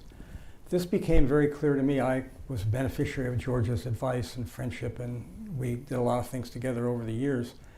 Maybe talk about that a bit later, but it becomes really apparent when you're dealing with a whole different context than people that aren't used to thinking about markets, people that aren't used to thinking about individual incentives, people being able to think that way. And that goes back to your and Jay's comments and Condi's about as being an economist. He was used to this idea that people were trying to do the best they can themselves given their environment, and that if you let them do that, that would collectively lead to the best possible outcome. Kind of a basic theorem of basic economics, which some people forget, and there's always a pressure for the government to do something. If you know, all of us have been, Jay still is, but we've been in public office, and the first thing every morning in the briefing room is what's the president going to do about X? And it could be anything. It could be anything the president shouldn't have any worry about, shouldn't even know about. But so it's important to set that example. Look at that and fake to pump. let Look, things we're play dumping. out until there really ETH is is something dumping. that Look. You desperately need the government to intervene for if that happens. Two incidents in the Nixon years that are less, strictly speaking, economic than social. The Philadelphia Plan. In the spring of 1969, George Shultz issues the Philadelphia Plan, which requires federal contractors to hire minority workers, and he famously makes the remark that he's not imposing quotas, he's ending a quota, and the quota that he was ending was on black workers, and it was 0. As Secretary of Labor, he also ran the White House Cabinet Committee on Education, which was charged with developing a strategy for the peaceful integration of schools in the 7 states of the Deep South. He ended up running it because Vice President Spiro Agnew wanted nothing to do with it. He was given the chairmanship and never turned up for any meetings. There's a famous moment, I heard Mr. Shultz himself tell this story. George Shultz has the chairs of the Mississippi Committee come in. It's a white man and a black man, and he has them sit down together in the White House. And as they get close to an agreement, Secretary of State leaves the room. Somebody said, why And are I'm they quoting talking George Shultz trash? here. I learned long ago, you mentioned this in your remarks, Jay. I learned long ago that when parties get this close to an agreement, it's best to let them complete their deal on their own. Guys, thank you for joining that way us today. the agreement belongs to them, close quote. By the I end do of the Nixon appreciate you. administration, this is a statistic I found staggering. I wasn't aware of it. More than 90% of black children in the South were attending integrated schools. All right. Man, they are talking shit, man. He's a labor economist, but in the Philadelphia Plan and the Trashy integration of mofos, schools in listen. the South, I promise you solving guys, if this turns social out to be a problems. straight What's up going nothing on burger, here? we're gonna make up This has for something it. to do with Okay? with his own If there is principles, with nothing, respect in which everyone holds him. Jay, would you you like know, to address and this you know, somebody episode? mentioned it in the chat. I would. So Maybe not talking about this is economic something policy. that people need to know more about. George Schultz Or- is an extraordinary accomplishment, and it is Did he just consistent talk through about his George career. Soros? He started the first, Did he just say George program to Bro. bring kids into Luca B, welcome to the stream. decided in 1954. Oh, This is 15 feels years good. later, and I there's love 7 doing that, southern man. states Every that have time. not. I will work on getting that turned down schools. somehow. Supreme Court makes it clear that the argument is I over and promise. we're going to do this. I don't know George where the Schultz volume is to that, though, he for takes some over reason. this commission and he picks a black person and a white person from properties. each of the 7 states. He gets them together. I don't know. And they figure out how to do this because they now know this is going What to is happen. going on, And he gets Tabor? them to realize that. And Brendan. The whole idea is this has got to be done without violence, and he manages to get that done. It's an Bro, I'm extraordinary trying. I really accomplishment. can't figure out how How to did turn he it do down it? yet. This- I'm gonna this turn is it the down, sort of bro. the full Y'all, show- Yoha show. TV, what's going on, guys? Bringing people together. Dom's Bringing Q, welcome, my friend. Results only club. Who's going to be next? It really to worked. I mean, the disrupt schools did Jerome open Powell without and his violence in these and 7 his southern states. And crap. it's a If quite you a feel like remarkable interrupting story. Jerome He Powell really right did now, happen. just hit the subscribe or So, send a quite super chat. Well, actually, I lived it. Yeah. If that's how you because, feel, I was if a kid that's in how you elementary feel, school in Birmingham, Alabama, in the early 1960s. And I can't Brown do it versus through the Board of app. I Education gotta do it 54, through the website. Essentially, nothing happens. I should be able to do it right integration here. in schools, despite the let's striking down of see, separate let's but equal. see. They just ignored They it. just ignored it. Yeah. Just ignored it. I swear. And then finally, in Okay. after the Supreme Court, so they came up with this plan called just before before George's intervention, called choice. Now, choice is a good thing fixed these it. days. In those days, it wasn't a particularly good choice. fixed because it. I can turn it down now. Because the idea was I turned it probably down. white parents would choose to keep their kids in white schools, and black parents would choose Bro, to send what their is this? kids to white schools. What is this? As it turns out, nobody chose to do anything. And this is actually kind of a funny story. All right, somebody test me out here. Teachers were sent to integrate the faculty If it's too of loud or these not. schools. And my mother was one who was going to be sent to a white school. Really? Yes, my father was terrified because he was worried about the potential violence. As it turns out, my mother Bubsy didn't just go, but they subscribed. sent What is this going poor white on? woman to our school at Wait, Druid how High come now I School. can't hear it? And I felt I so can't hear bad it. for her because everybody just treated her. really, Yo, really is it badly. loud You know, still? she What was is the going only on? one. So this was going Alejandro, pretty thanks for hitting that perfectly. subscribe button. And I think one reason that I told this story to George, and I think one reason it was important to get Guys, people I just together wanted to and bring make a something up real plan quick. for how to do this. which is Profit what the Bear, program thanks for hitting that subscribe was. button. Was because it was going nowhere, and to the degree that it was going anywhere, it wasn't going in a very good direction. Yaha And TV so, said perfect George and level. I would Let's kind go. of laugh about Handy my Matt, own good to see personal you here, bro. experience in, Super Goals, what's going was on? going on in the Destructure, Philadelphia plan. It's worth Destroyer, mentioning that affirmative action Destroy the crotcher. got named late, and What's going on, man? voters have rejected Ear it. blistering, That's Chase what I Allen. wanted. Let's not blister our But ears back now. then, in the Philadelphia building trades, there Guys, was a quota. I just want to Zero say one thing. African-American. Jerome Powell's And speech so economists hate quotas. And a quota of zero is a bad quota. may not just be like what we a expected. quota of a large amount. Okay, so I But think that doesn't mean that we reflects can't back have a on his fire opinion as an stream. economist. And that doesn't Jay mean we said can't there's make money. obviously a Okay? moral as well as a economic. By the way, we passed the I like think goal he of felt the 100 moral likes, which side means very next strongly live stream, because, giveaway. both in the Philadelphia plan So and in subscribe, the- make sure you turn on post notification the bells, school don't miss the next system, live stream. Because again, it went back to George's view that America was This the hope would be very, very, of the world. very, America very, was the very place that had gotten good. mostly right, but there were times when America We had have not gotten it right, and on this 2 we did not. hours. Less than 2 hours. Back to economics in the Nixon administration. And here I'm going to ask the three of you just to give me a sentiment. We've got the am I closing of missing the anybody gold window, subscribing? and we've Did got I miss wage and somebody? price controls. Because I'm like not hearing the sound no So more. I'll set up with What's what I going on, know, bro? which is very little. Okay. In 1970, Mr. Schultz becomes director of OMB. He's one of a circle of advisors, including Secretary of Treasury John Connolly and Undersecretary of the Treasury Paul Volcker, who advised President Nixon to end the convertibility of the dollar into gold. President Nixon closes the gold window on August 15th, 1971. I'm going to quote Milton Friedman, his observation on this, quote, "The closing of the gold window opened the way to a free market for the dollar where there was none before," close quote.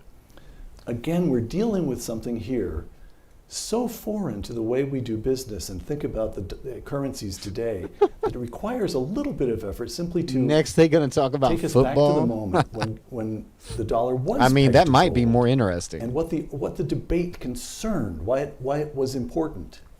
Who would like to take on? Mike, I guess I'll start us I'll on. start. So if we go back to the end Wait, of World War II, can you still hear it? What George and Condi like to call the Is Global there sound? Economic and Security Commons was established. The Whoa, International Monetary results Fund, only. Thanks for hitting that General Agreement subscribe on Tariffs button. and Trade and the World Bank were established. And we established the dollar as the centerpiece of the exchange rate system.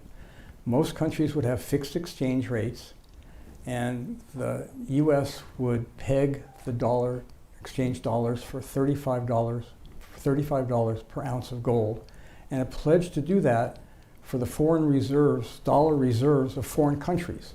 So this again was George in the international arena as well, because it affected other countries. Now, That enabled us to backstop economic growth across much of the world. Is that the idea?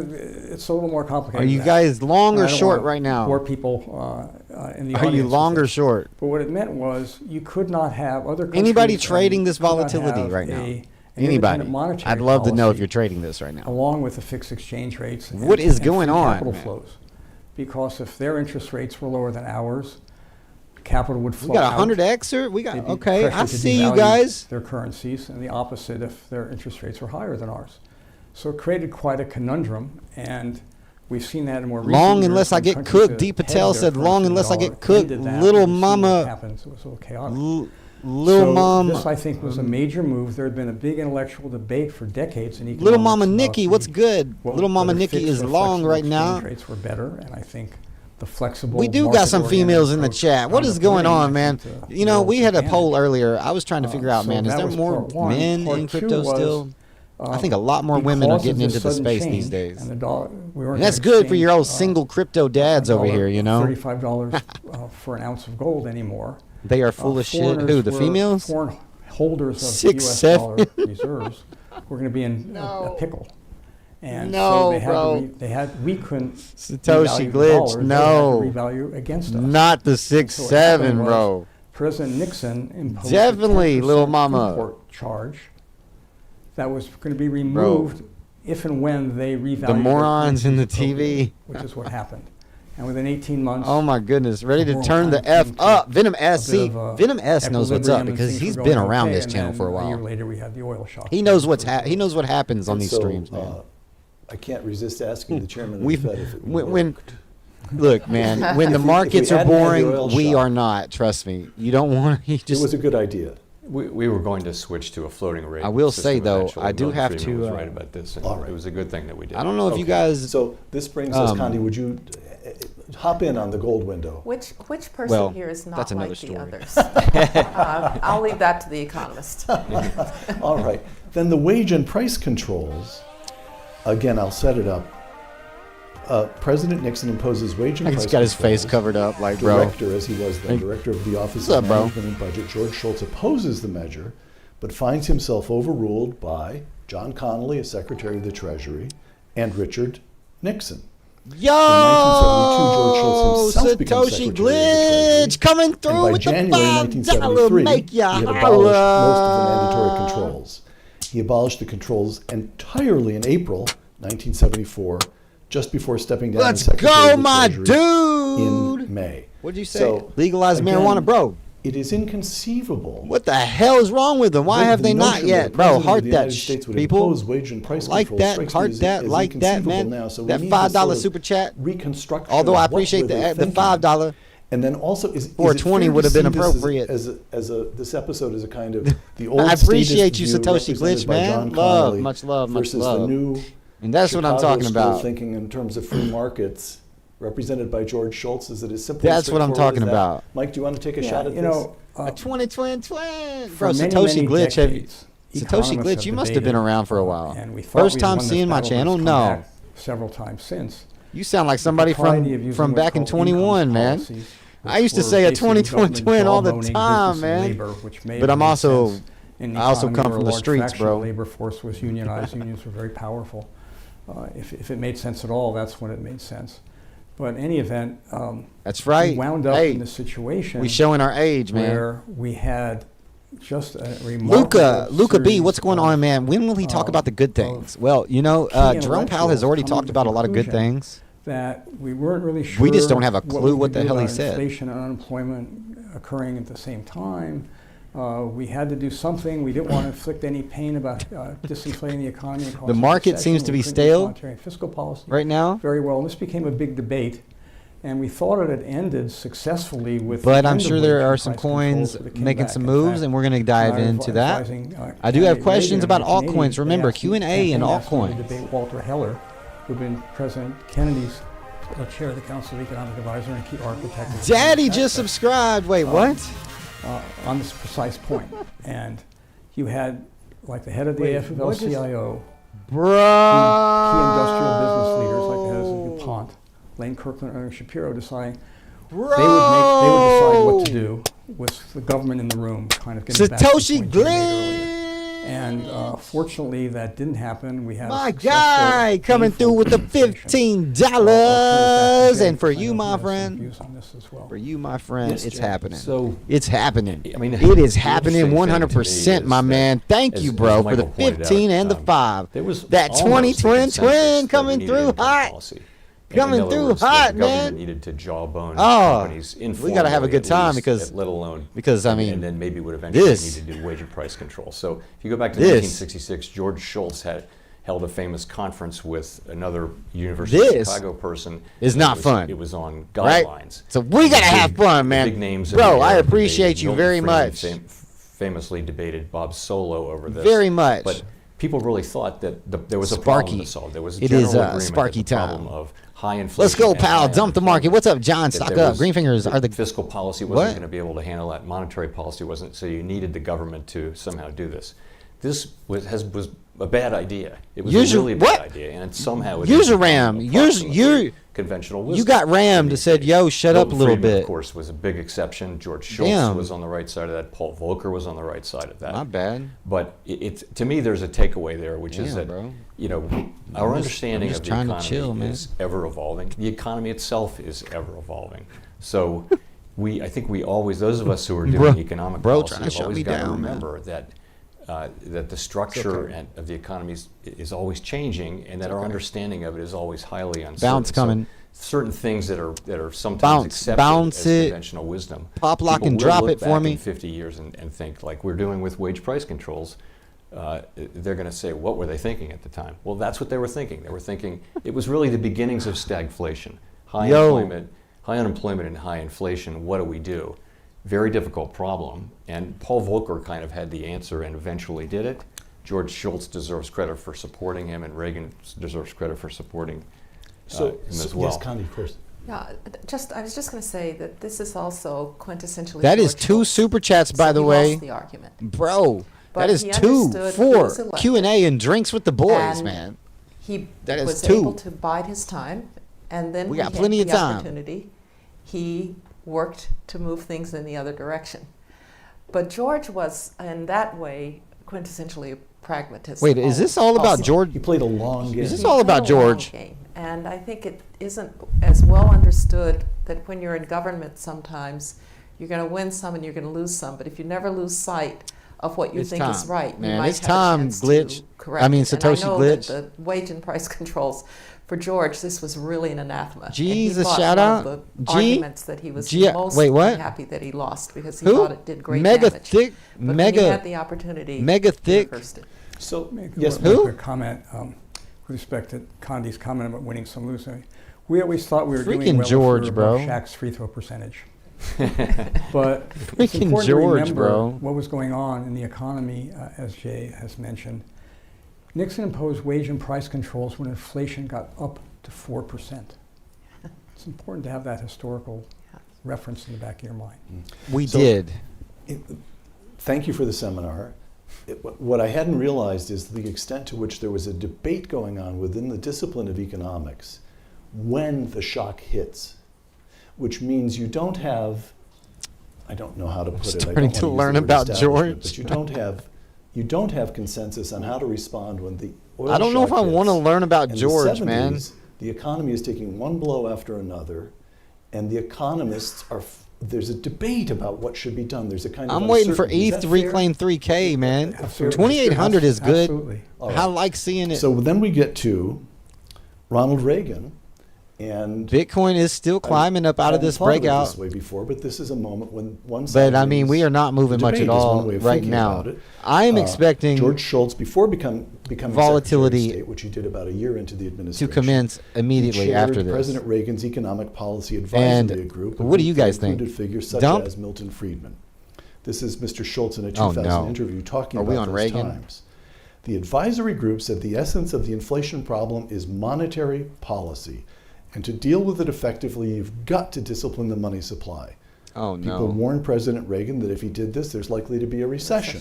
Oh, By no. the way, The Inner there Pilgrim, for what is that going bit, on? and And people did welcome want him to just the that. channel, man. We have Back to gained George Shultz, but he quite a did few the people right tonight, thing, and I do appreciate the and we did have a newcomers here on the recession. channel but tonight. inflation dropped I do like a appreciate you very stone. much. And that has been one of the primary Guys, we reasons went from why our economy has been as 11,324 strong as it subscribers has been. Close to quote. 11,379 So from subscribers. Richard So Nixon's I really wage do and price appreciate y'all, controls and to I the hope to see moment you when in the next live streams and Ronald Reagan videos backs ahead. Paul Volcker in disciplining the dollar represents an intellectual. It's not just a it's an Still trying to get to that intellectual victory. Is 12,000 Am I subscriber understanding? mark. Well, in that 10-year period, we also had TA President is Carter coming. in 1979 go on national television, complain about high inflation and malaise, and said the Fed should lower interest rates to reduce inflation. So there's a lot of misunderstanding in the polity as well. But it's a remarkable transformation. In 1979, this goes back to Condi's discussion of George liked to garden, but he also did that in economic policy. Not only bided his time and changed things when he had the opportunity, but he prepared. And so in 1979, we had a dinner with candidate Reagan, and he invited myself and Milton Friedman and a couple of other economists to kick the tires about supply-side economics and about inflation. And I was very much impressed because Reagan's knowledge and subtlety of understanding these things, the depth of understanding was quite a bit different from the caricature of his portrayal at the time. And so I think that George was preparing for this moment and letting Reagan talk to some people that he came to respect, that worked with him and for him, and developed an understanding. And Reagan also had very strong principles. And All right, man. he I'm trying to understood take. how serious high inflation was. Keynes, in a remarkable book, I'm trying to, 1919, saying what will happen from the Treaty of Versailles, hyperinflation, et cetera, from Germany, and that will destroy the society, quoted Lenin's injunction that debauching the currency is the surest way to destroy I'm just capitalism. gonna. And so it's a very, tell you very what, strong guys. sense in Reagan that we have to. If you want to trade on Ubit, you can get up to a $400 double deposit bonus. at the Link same in the point of every description. business cycle. If you since want to trade on the BitFi, you can get up to a 1960s. $1,000 deposit bonus. If to measure the tree, Trading the competition, the also trough, the trading midpoint of the signals. peak, We have a trading it's signals going up and up and Telegram up, group and it peaked at exclusively around 13%. through BitFi for my community So, members. there You was have a to sign up for desperate need BitFi using my disinflate link the and then economy. It was enter your painful, but it user was the right ID. thing to do. But it's Condi, you remember it's those, worth doing. Takes little to no well, you time were to still in do. Denver, weren't you? No, I just become a faculty member at Stanford and was trying to buy a house. Ah. And I do remember So the you high do remember inflation. inflation. I remember it very, very well. You remember interest rates. But I was going to make a point about George in this regard, because we all know that George Shultz was a very fine public servant, and it was mentioned he was also an academic, and he cared about these intellectual debates. He cared about winning the debate with ideas. It wasn't name calling. It wasn't, you're just evil. He actually liked to get ideas on the table and debate them. And he liked to debate them with people who disagreed. And when he had an opportunity with Reagan, he brought people together for Reagan to listen and to hear the ideas. And Mike mentioned this because you were there. I would see it later with George W. Bush. And that George would bring together these groups of people for these politicians And he would count on the ability to convince and persuade through good ideas to really challenge people who wanted to be the elected officials who were going to carry out policy, to really understand what they were listening to. And I have to say the Hoover Institution played quite an important role in this, people like Milton Friedman and others, Mike Boskin. But it was George who would convene these people with people who were going to actually be in government, who were actually going to run for office. You know, we sometimes, as people in the academy or people who, like Mike and I or Jay, have served in government, people say, well, I like policy but not politics. Well, unfortunately, policy has to go through politics to actually become policy. And George understood Green that. fingers, and so he often spent hold on, a let me lot get of time the chat up over here. with the people What's who up? are What's up? actually What's up? making decisions, trying to convince them. And it's, with Ronald Reagan, he found somebody who had everything. Okay, so that UBIT needed to change is available many in of UK. our assumptions about the way the world Absolutely, works. It wasn't Green just in fingers. Yes, I will get Washington. to you on The that. second time George dragooned me into doing something. The first time when his Treasury Secretary called me, I Nomad didn't says remember, bounce. and he got me involved, Marty Feldstein, as the advisors to a commission to talk about the benefits of philanthropy and the benefits of the tax deduction for raising lots of money for charities, probably more than the government was Yes, losing in I will revenue get by to you allowing on the that for deduction. sure. We Then have a few years 385 later, votes who on was this to poll go in the up to chat. I hope you Sacramento guys are talk, taking then advantage of Governor these Brown, in bonuses. his first of his two stints as Limited terms time. as governor. And California's running a large surplus. We had a very high inflation.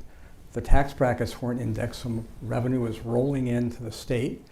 And property taxes were going up because they were being revalued. And the governor wanted to convince us to back him running a bigger and bigger surplus, and which I think he wanted to do to later on have an even larger tax cut and run for president. But in any event, so we went up there, and a cute anecdote is at the time he was dating Linda Ronstadt. And so Governor Brown. Governor Brown, not George. Absolutely. Very, Obi wouldn't have gone for that. And in any event, and so lunch was kind of dietetic. He was in training. In any event, we thought this was a bad idea, and that's one of the untold stories of how Prop Satoshi 13, Glitchman, I really do California's appreciate you property showing up tax tonight, man. Hope to revolt see you in the and next one, initiative bro. Limited property tax increases. And thank you happened again for your because support. This was going on while the state had a gigantic surplus. Jay, can you work Linda Ronstadt into? I don't think I can. Oh, all right. So when you look back on this episode with Nixon, which I now see actually, it's important to understand it as part of a continuum from Nixon wage and price controls to what takes place in '81, backing Volcker to shrink the money supply. I'm struck that again and again, George Shultz is there. Furthermore, that we think of him so often, people emphasize character, which is totally fair and true, of course, but he took the life of the mind, this is the point Condi made, he took his intellectual life extremely seriously. And we've got this intellectual project taking place at the University of Chicago. They believe they reach conclusions, Milton Friedman and George Stigler and George Shultz. And then it's George Shultz who has this kind of genius to take the intellectual findings and work this strange territory between intellectuals and office holders to get the right thing done. So what does that, now I know you knew George Shultz the least, but I actually find that a striking datum that you took the time to fly out here because he means so much to you as an example. So what does that tell us about the way an intellectual, an academic goes about public service at its best? So he obviously got the big things he got right. So collective bargaining he got right, exchange rates he got right, wage and price controls. He was right on those issues, and history has very much vindicated that. And of course, he was a great Secretary of State and helped end the Cold War. I mean, we could be here just listing his, let alone discussing his many accomplishments.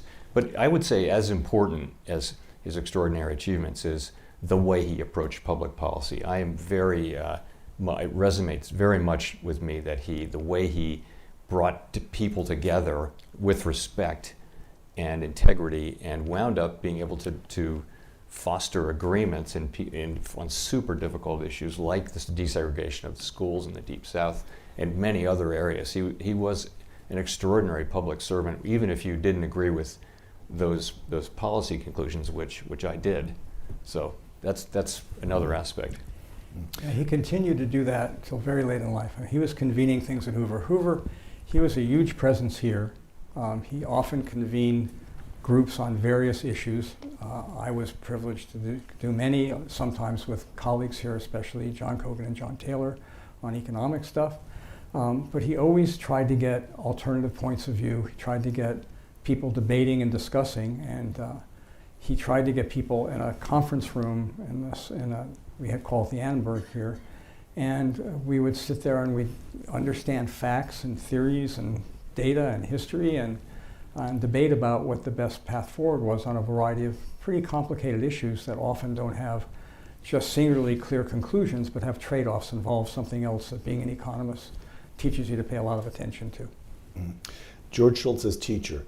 George Shultz becomes Secretary of State in 1982, and he serves until the end of the Reagan administration. Most of his work as Secretary of State will belong to the third of these conversations about him. But there's an episode or an aspect of his time as Secretary of State that shows George Shultz right back where he started, teaching economics. I'm quoting now from The Cold War by John Lewis Gaddis. Gaddis notes that as early as 1985, Secretary of State George Shultz began telling General Secretary Gorbachev that the Soviet Union would continue falling behind as long as it had a command economy. Now I'm quoting Gaddis. "You should take over the planning office here in Moscow," Gorbachev joked, "because you have more ideas than they have." In a way, that is what Shultz did. Over the next several years, he used his trips to Moscow to run tutorials for Gorbachev and his advisors, even bringing pie charts to the Kremlin. Gorbachev proved surprisingly receptive. Close quote. Condi. Okay. What? All right, guys. This is. I mean, it sounds almost like a Monty Python sketch. Right, right. And look, I think this is one where George had mixed results. And I would say they were mixed results because it was very hard to penetrate the Gorbachev or any of them, the idea that this thing called capitalism and markets could actually make everybody richer. And I remember Gorbachev saying at one point, actually to George H.W. Bush, he was trying to explain how I'm about to just 200 exit, man. Will found a company. And yes, I'm just they'll gonna get rich 200 from that, exit. but there'll be all these jobs and the economy will grow and so forth and so on. And at one point, George H.W. Bush turned to me and said, "What would you do? Translating this?" And I said, "What would you guys do, this chat?" doesn't translate. Right. Would you just 200 exit right now? George was indefatigable. He would go and he would take his pie charts and he would explain why central planning didn't work. And maybe underneath it eventually had an effect, because one of the things that Gorbachev tried to do, Strigahart says I would get tacos. Was he actually tried to have these little private enterprise shoots. They wouldn't privatize the economy as a whole, but they had little entrepreneurial businesses that they started to build called collectives, so that somebody would be able to have a restaurant that was private. And this is sort of 1987, 1988. PV Pub Crawl, what's going on? Welcome to the stream, man. Scalp shorting right now. I dig it. Collectives where a man and his wife, you could only have 8 tables, by the way. You couldn't have more than 8. Thinking about doing the same thing right now, man. And so he would go because, and by the way, much to the chagrin of the diplomatic security and the like, he would go down into some town and go to one of these collectives, because he actually did believe that that could be the beginning Until we get of a capitalism. pump. So he understood that it was too much to try to explain to them that you could have this thing called the market and it would all work out. But these little experiments, he was always very proud of, and thought maybe he'd had a part in getting them to do it. I can pick up on that because I got to deal with it subsequently when the Berlin Wall fell, et cetera. And so first of all, Gorbachev may have been receptive, but he didn't understand it. He had grown up in the he was Secretary of Agriculture, and they were making sure he knew exactly where everything was all the time. So when Senior Bush sent me to help them with economic reform, because they announced they were going to become a capitalist economy in 500 days, not the 5 centuries it took to develop capitalism, but that's a whole other story. So I met with Gorbachev and Shevardnadze, and it's pretty clear, I'm Bush's chief economic advisor, so I actually know how all this works. So he sends me to see the head of Gosplan, the state planning agency. And through his interpreter, he asked me, who sets the prices in your economy? And I try to explain, we have a few regulated industries, and there's, et cetera. And, I've won teaching awards in my day, but he wasn't having it. He just didn't understand that lots of consumers, lots of producers can interact, and that would determine prices, et cetera. And so he finally gets very frustrated, motions me to wait. He goes back into his office, and we're in the ante room. He comes back with one of these 1970s we would think of here, but there it's 1990 flip charts. And it's, these Fortran flip charts. It's the price list for the Soviet Union. He hands me a pen. He wants me to cross out the old prices and write in the new ones. He can't believe, since Gorbachev has told him, I'm Bush's chief economic advisor, I know what the prices should be. So he's convinced that I should just read out the new prices, and that would solve his problem. Because he's been told he has to get to a price system in 500 days. He hasn't the slightest idea what he's doing. Both in China and in Russia, I've had the experience of people who were more reformers, who spoke some English, but also generally relied on translation to be precise, tell me that you can't get this across because all these people have been trained as Marxists. They can't, when we ask them, how do you know what's actually going on in the economy? They've never thought about how to measure something like GDP, because the outputs are weighted by market prices. They don't have market prices. They're just used to everything being quantities. These many shoes of this size for this style lady shoe will get shipped to Leningrad or to Vladivostok, etc. That's all they knew. So in any event, it became interesting, and later on, George was a big help to me and Condi, who was a rising superstar on the NSC staff at the time, when I was asked to negotiate a potential bailout with Gorbachev. And he told me, push them hard, they have to threaten to walk out twice so they don't get serious. And then be careful, because you can do more harm than good. And that's why we decided to do, even though Bush was being pressured by John Major and Francois Mitterrand and Helmut Kohl to bail out Gorbachev, we decided to do very little. Jay, I'm wondering if you'll buy this idea, that this represents another aspect of the way George Shultz did public service. He was always teaching. Gorbachev, in this case, but I think, Condi, I think back to there would be some big meeting, some big summit, and he would go to the press, and it would be very methodical. Yes. He would want everyone to understand what had happened, what were the central issues, who took what position, and where matters stood now. George never talked in sound bites. No. He simply didn't. There was always depth to it. I think sometimes it was a little frustrating for the press, because they wanted him to talk in sound bites. Having been in that job, I know they'd like him to talk in sound bites, but he was determined that people were going to have a real understanding of it. Jay is not known for sound bites either. No. Yeah, no, I would say also George, in a sense, was AI before AI. Because having been in boardrooms and academic seminars, he always would listen carefully, and he would summarize things in a way that really got to the essence of the issue, and what the issues were, and what the path forward, or the potential paths forward were. And it was quite an amazing thing. You'd sit in the boardroom and people would be arguing about this, that, and the other thing. He'd just sit there quietly, and at the end he'd give a succinct, maybe not always so succinct, summary, and wrap things up. Jay? So I think, I didn't know him anything like both of these folks knew him, but it seems to me people who met him and worked with him trusted him, and it was based on his integrity and his knowledge and his work product and just the way he dealt with people. So he holds 3 cabinet in ascending importance: labor, OMB, and then Treasury, in 3 years, really. So That's right. He's getting promoted really quickly and being given the job of desegregating the schools, which wasn't obviously connected to any of those jobs.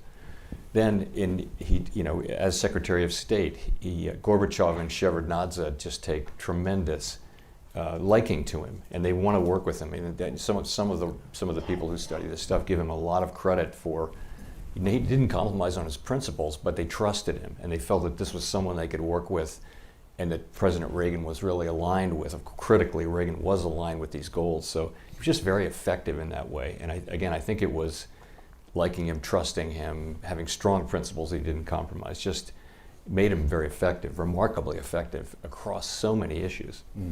Back at Stanford, after the Reagan administration, Mr. Schultz returns to Stanford. He composes his memoirs, Triumph and Turmoil. He convenes study groups. He continues coming into his Hoover office well into his, I think he was still showing up in his 99th year, as I recall. Very late 90s. 2 or 3 days a week in his 99th, which is, by the way, is about as often as kids show up in the office these days, 2 or 3 days a week. And so I am just struck that the same things he was doing at the University of Chicago, in all of these, Secretary of Labor, Director of OMB, Secretary of the Treasury, Secretary of State, he continues to do here at the Hoover Institution. Convene, talk. That says something about him, of course. Let me know what you think it says about him that he keeps at it so long, but it also says something about the Hoover Institution, that this remarkable man thought that it was worth making this institution the central activity of his life for the final decades of his time on this planet. Condi? Well, we called him the great convener, Yes. because George would he would decide that there was a subject that was of importance, and we ought to get the smartest people in the room to talk about it. And it was that simple. And then he would call them up, and of course they would all show up. And everything from, and it was not just economics. Mike mentioned he had a very deep interest in California and in trying to make this state better. And you might know that Charlotte, the great Charlotte, was chief of protocol to several mayors and governors of the state. And so he was very involved in California and in California policy, not so much politics, but policy. George took a tremendous interest in energy policy. And together with Tom Stevenson convened a task force on energy in which they were concerned not just about energy, but about the issues that related to a clean environment, the climate change, and so worked very hard on those issues. Obviously, anything to do with national security. Another area that people perhaps don't realize how important he thought it was, North America. He cared about North America because he believed it could be an economic engine. If you thought about the assets of Canada, the United States, and Mexico together, that this could be a tremendous economic engine. And so I always thought of George's life as an economist, his understanding of the economy, and the way that he engaged these incredibly important public policy issues as being inherently linked. And it goes back to that belief in markets. Okay, this is rough. Belief in all right, enterprise, I'm done, that y'all. belief in individual liberty. And they would all show up in these convenings that George would do. Look at Powell's done too, man. Across so many public He's done policy too, bro. issues. Very often starting from the economic side and branching out is really quite extraordinary. I think it made him a far better Secretary of State because he really understood what a lot of these countries were trying to do in providing for their people. Yeah, and it made Hoover and George a perfect complement to each other because of the wide breadth of interests of the Hoover scholars. We have experts in economics and national security and foreign affairs and education and political science. You go on through energy, et cetera. So we have area studies of particular interest. And George was really, in a sense, interested in everything, or as much as he could, with his immense capacity, accommodate. A couple last questions for all three of you. If possible, we'll go right down. I'm struck that by this notion that he participates, he's right in the middle of a great debate that takes place for a couple of decades in this country. And by the 1980s, when we get economic revival and a victory in the Cold War, it feels as though we've gotten someplace. It feels as though one side of the debate. I personally don't think that we are going to get absolutely anything at all from any of that. So, with that being said, it is time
Gianni, I do appreciate you, and I look forward to seeing you again.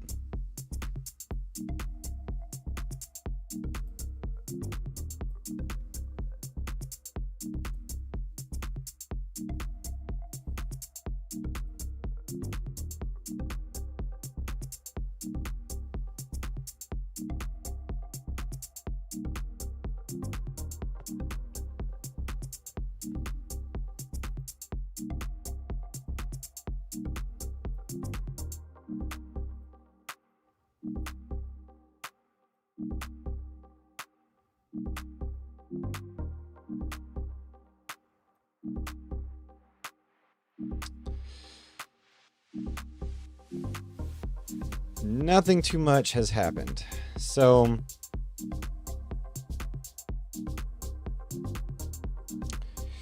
we are still waiting to see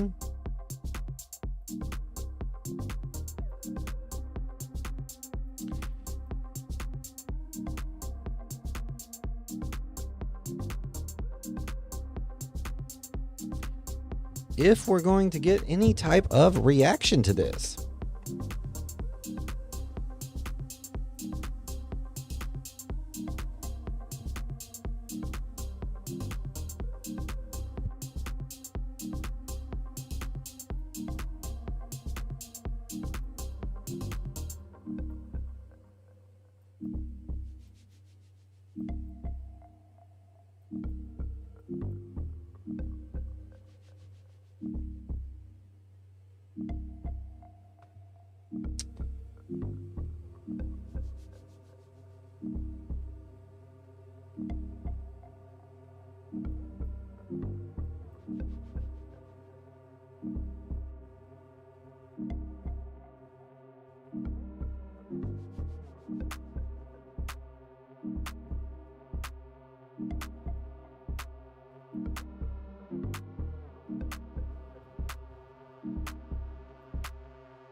the 4-hour Bitcoin chart looks like it could be setting up for possibly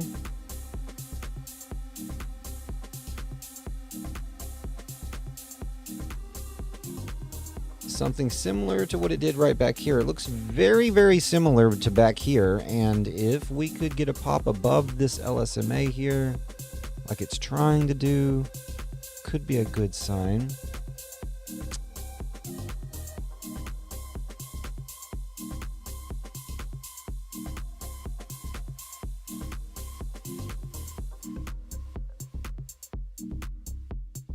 Overall, still broke the indicator. We are still on the weekly. Let's see where we're at on the weekly. We're back. Look, this is good. Okay. For Bitcoin's price to be here on the weekly, on this indicator, holding the bottom of this indicator like this is a good sign. That's a good sign. Now, it could still drop. It could still easily drop, just like it did back here when we got into the indicator in the previous bull market. We came down to the bottom of the indicator and we bounced off of it, faked out, and kept going down. Same type of thing could happen here where we get this fake out and then come down. And that is why I have that drawn in there. But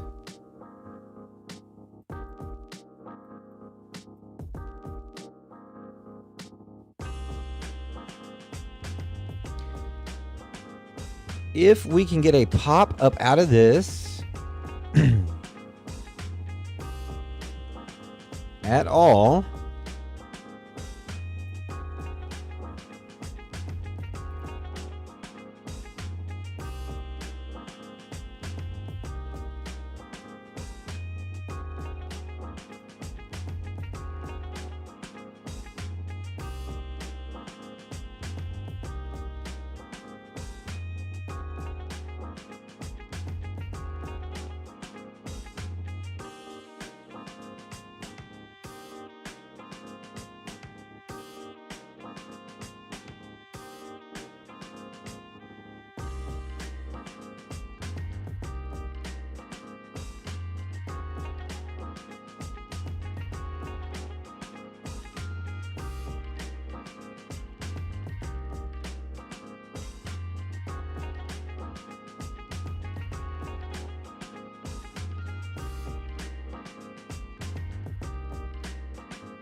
okay.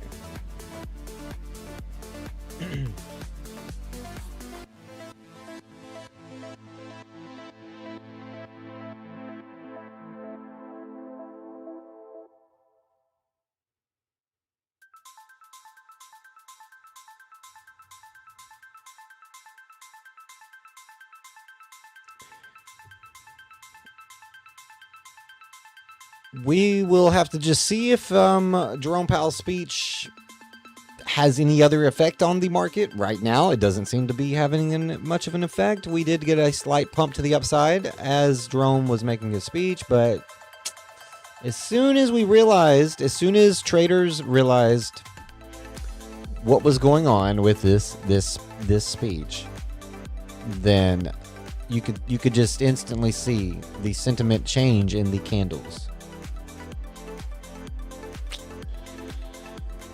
But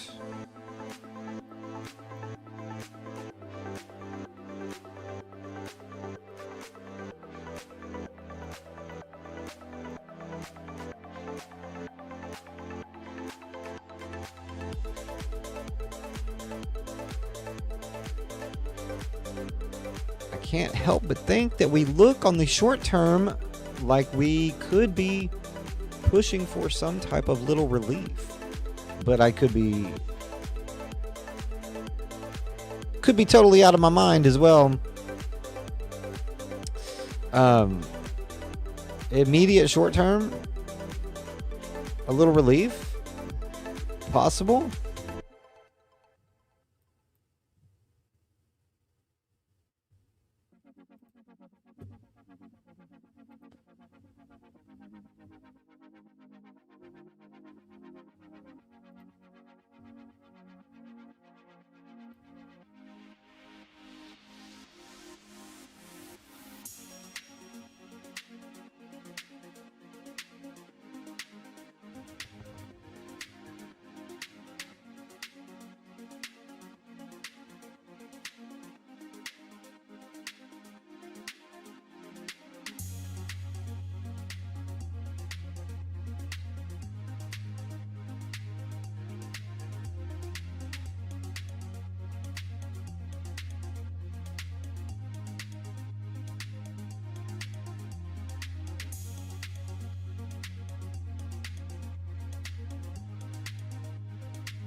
Threw a little something in here, but I don't think I'm going to stay in it too long. We'll see what it does. A little break of resistance on the 1 minute. Up 27% right now.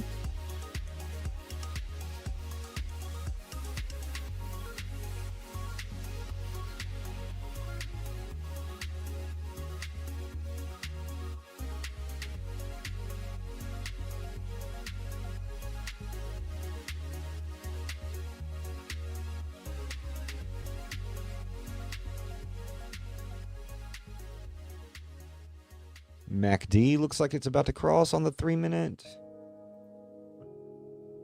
We might get a little push there.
And we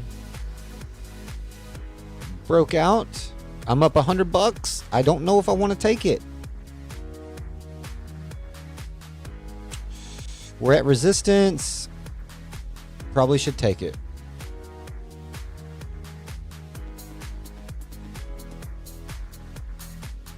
I'll look at my other chart real quick, because I think we might be on the cusp of a bigger move on the 15-minute. If I can manage to stay in.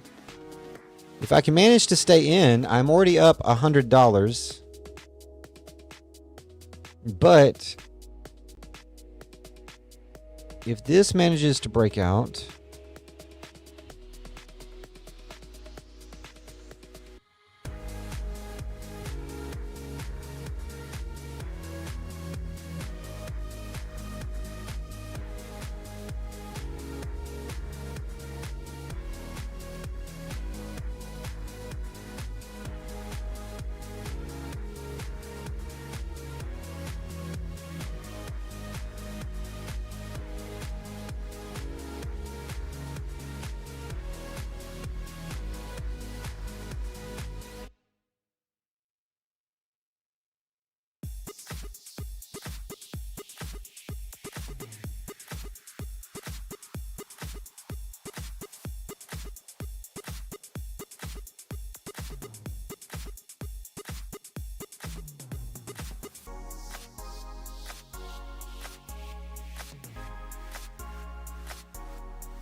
and I'm up 73%. Well, there we go. And can we keep it moving?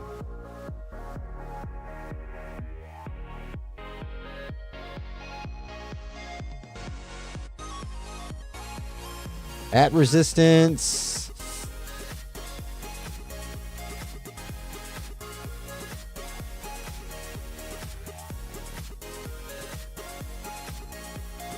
Can it break out of the resistance?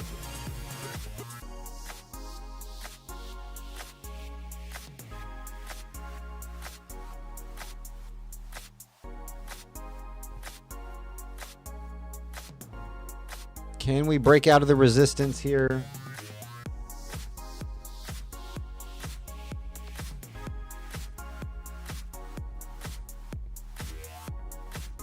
And we're doing it.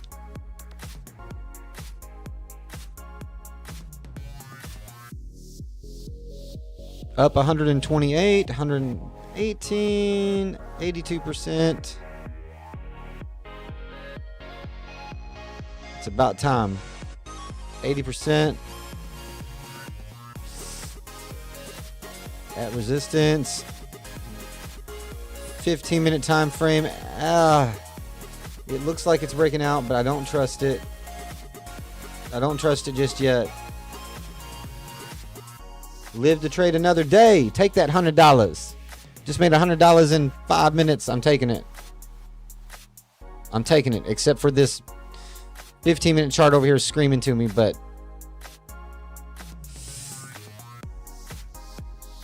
oh, it's screaming to me.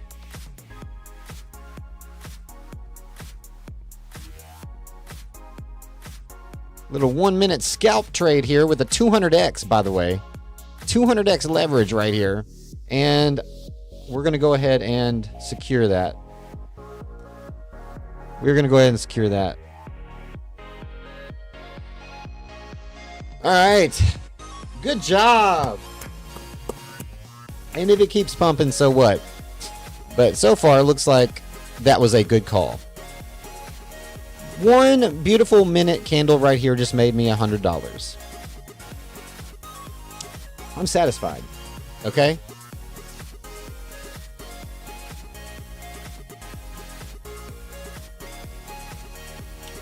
I'm satisfied with that.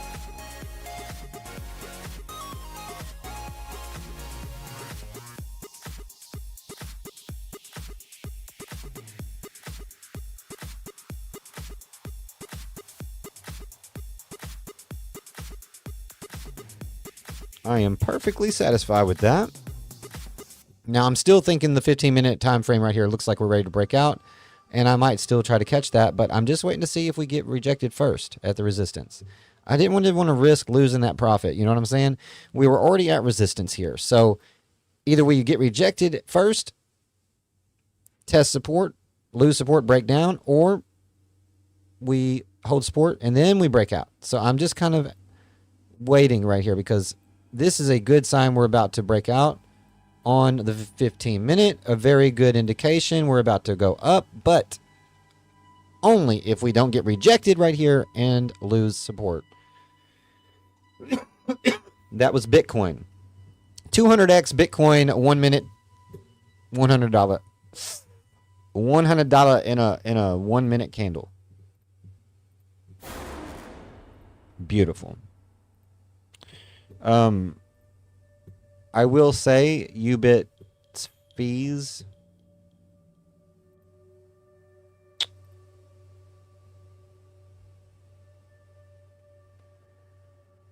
So I mean I was up. Okay, so I see. Okay, that's okay though. And the breakout is commencing. Look at that. Look at that. Watch us break out of this. Watch. I swear.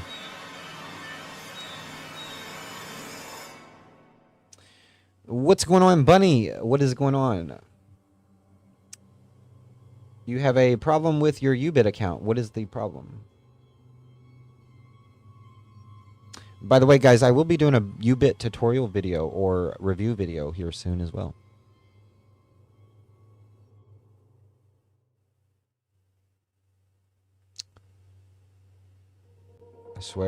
I swear this just looks either this is going to drop, put in, so either this is going to drop, put in inverse head and shoulders, or we're just going to break out right here.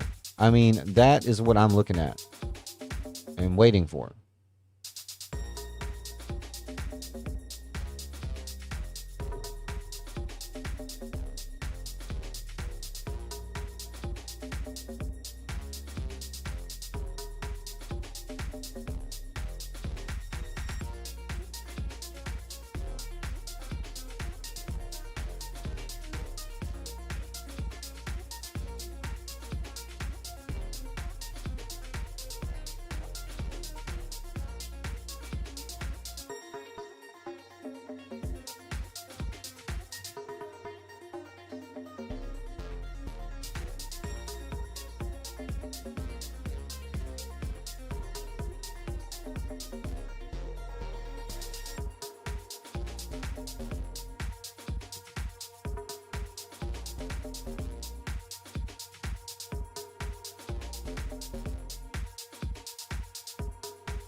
Yes.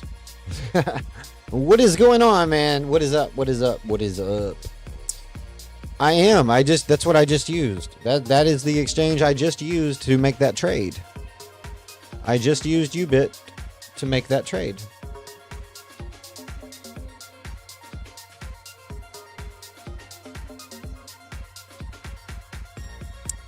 Still not convinced we're not going to go higher right here.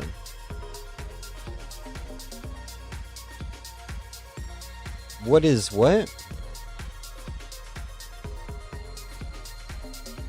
And look, it's happening just like I told you. It's going higher. I bet you it goes even higher too. I could have left the trade in, but then I would have been risking losing those profits. Lock the profits in. It's okay to take those gains.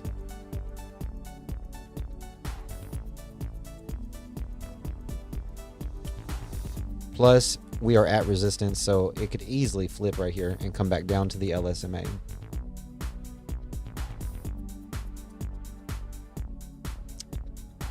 Bunny, yeah, join Discord, link in the description.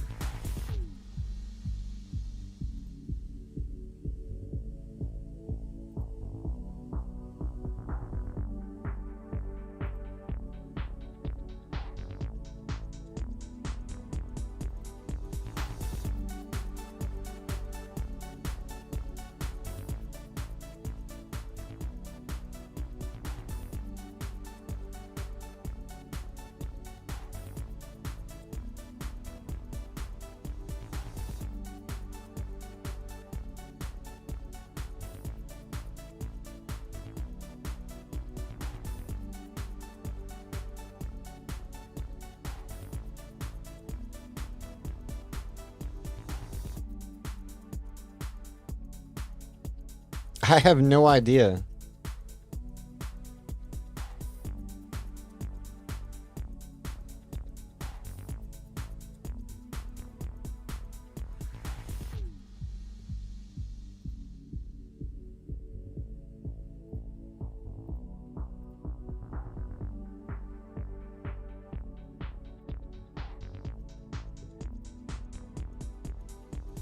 I do when I'm able to.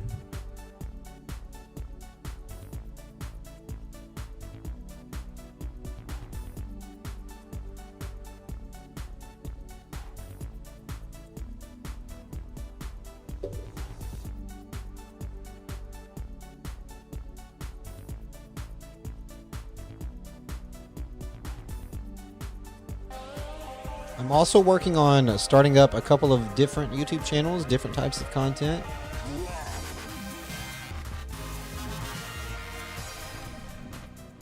Been extremely busy.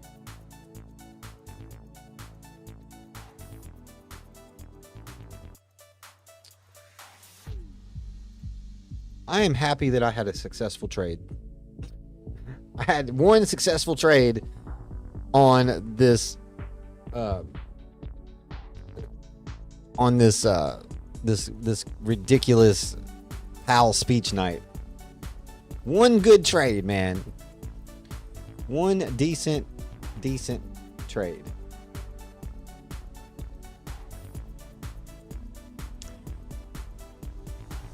Correct, Green Fingers, I do, but I cannot always reply or get into Discord. I very rarely I do when I'm able to, and I do try to respond to messages to those of you that are, those of you that I respond to. But do not take it personally if I do not respond.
Exactly. The active users have to be the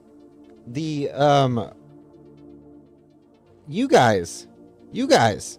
The Discord is a place for the community to communicate with one another and, to grow and bounce ideas off one another.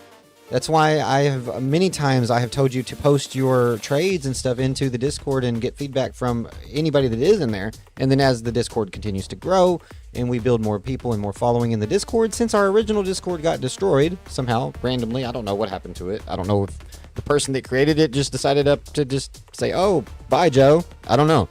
But that Discord is gone. So, we had to completely start over. So, of course, there's no active users except for the few of us that are in there. But that will come.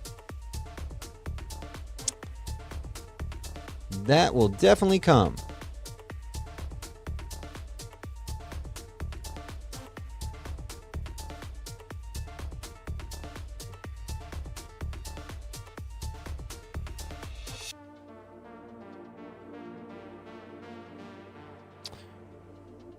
Renee says it's in a bear flag on the 1 hour. Bear flag on the 1 hour.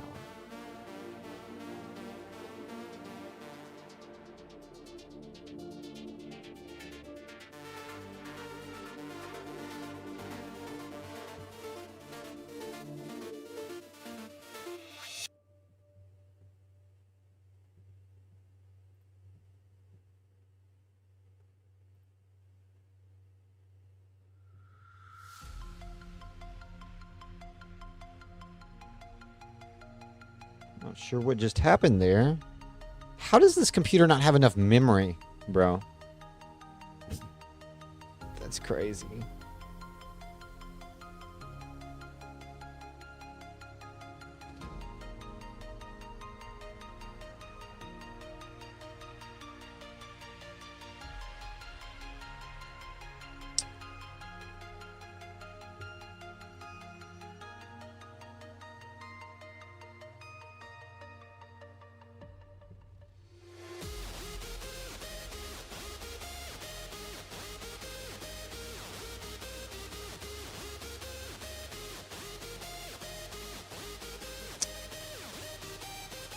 Bear flag on the 1 hour.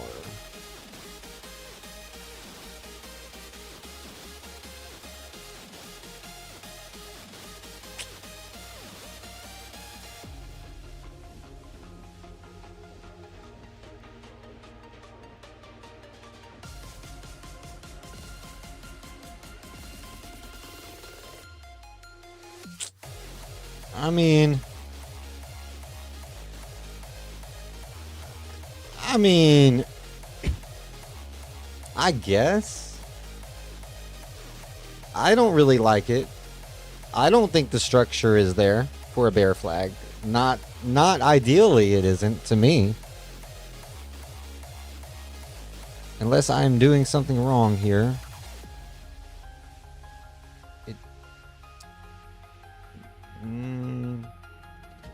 4 hour maybe.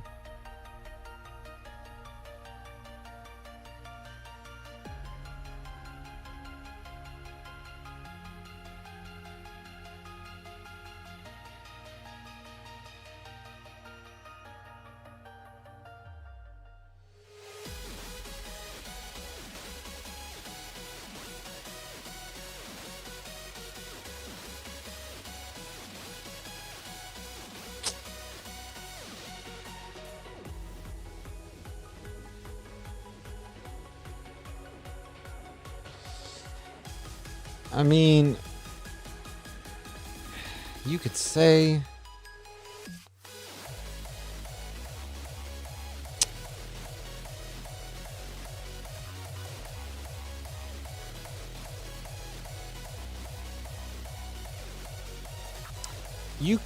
that's a bear flag. I mean, you could say it's a bear flag on the 4 hour.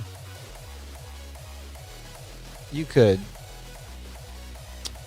Target is 68,800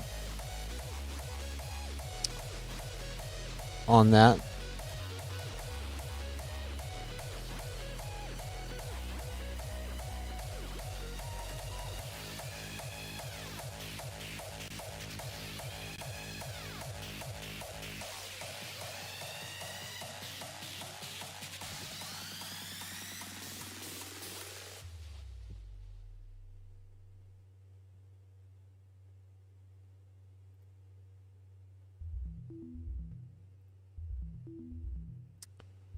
So we pulled back from my exit, and then we bounced, and we're pushing again. I still think it's going to go higher there.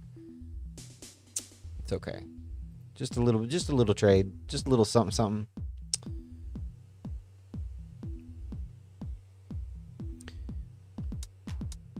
Bunny, I don't exactly take direct messages from just anybody. Typically, to be honest, connecting with me directly on social media will be reserved for channel members. Specifically, other than, of course, if you've been supporting my channel and this community for a very long time, for years, that's a different story. But connecting directly with me on social media is definitely reserved for channel members. Now, we got the OGs that have been around for a long time, but yeah.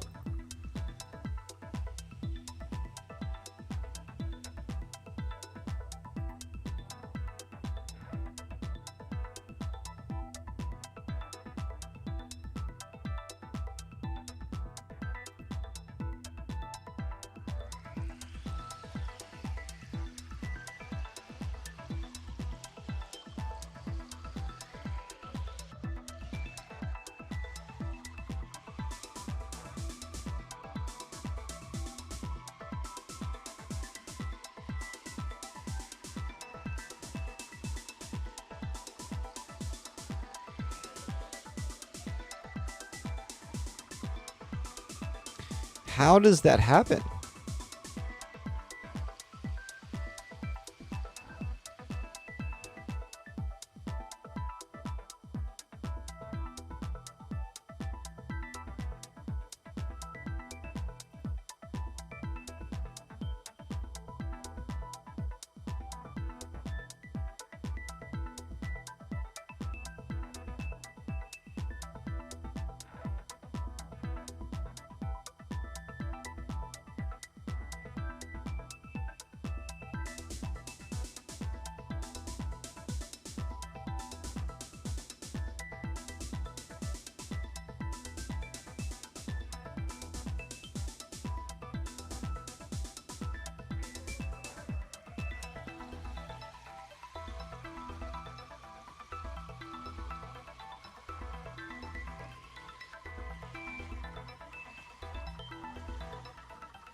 Bunny, did you use my link to sign up for Ubit? If so, give me your user ID and I can contact my affiliate and we can see what's up with that. But if you did not use my link to sign up, then I don't know that I could even really help you with that. But I do have access to customer service on Telegram.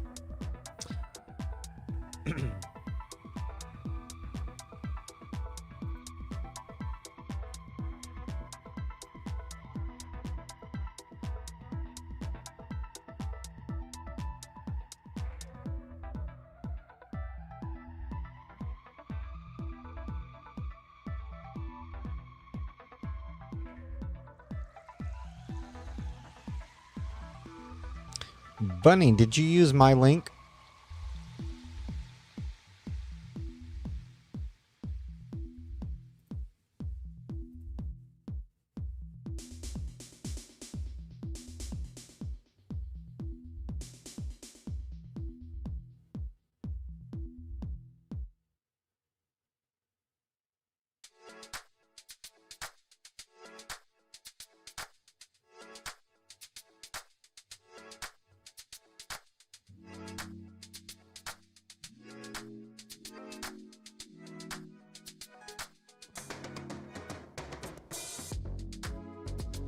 If you're looking for upgrade on VIP level, BitFi honestly has the best campaign going on right now. I mean, it depends. If you're a whale trader, you can get automatic lifetime VIP 5 on BitFi.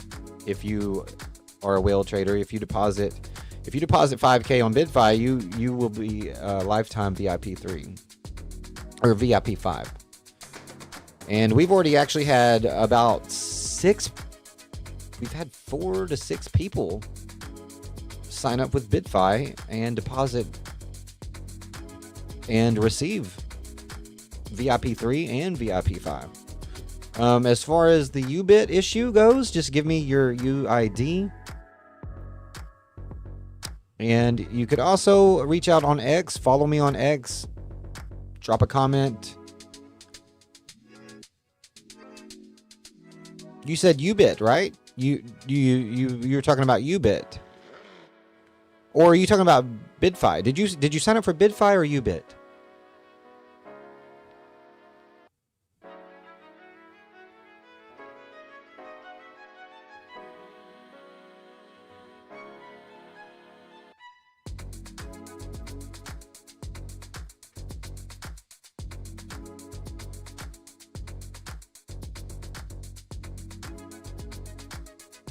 Got you. Thank you for your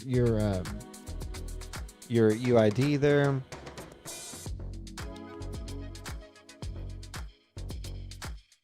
Follow me on X and drop a comment on my pinned post on X.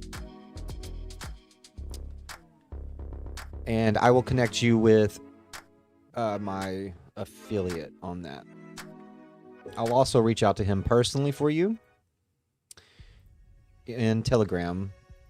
And you said the issue was, let's see, you got your account suspended. Okay.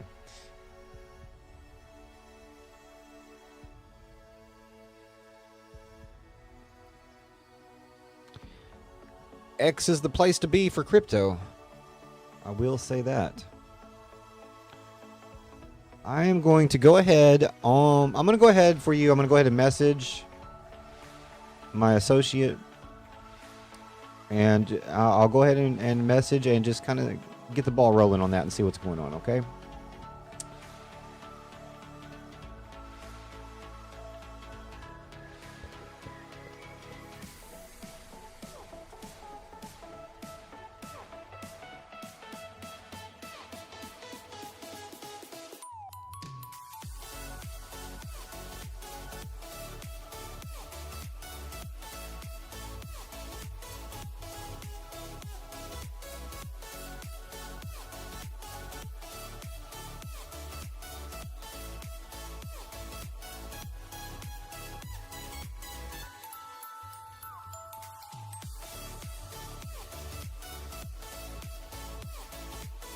All right, I have reached out.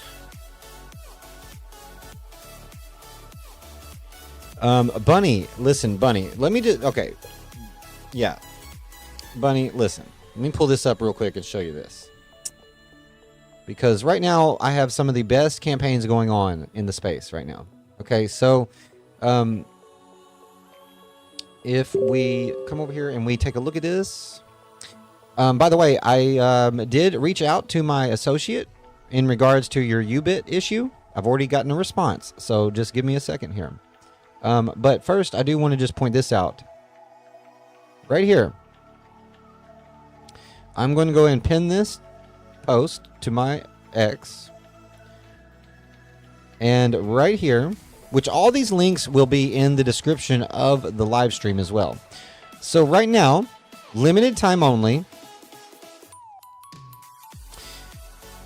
You can get up to a $1,000 deposit bonus on BitFi by signing up using my link. That ends on December 8th. You can also trade to earn up to $10,000 in Bitcoin by joining the BitFi trading competition.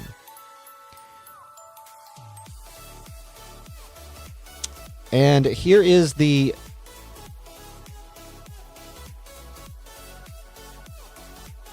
levels of deposit bonuses that you can get. Remember, this ends December 8th. Here are the levels of deposit bonuses that you are able to receive. And if you are a whale trader and you deposit $5,000 or more, you get lifetime VIP 5.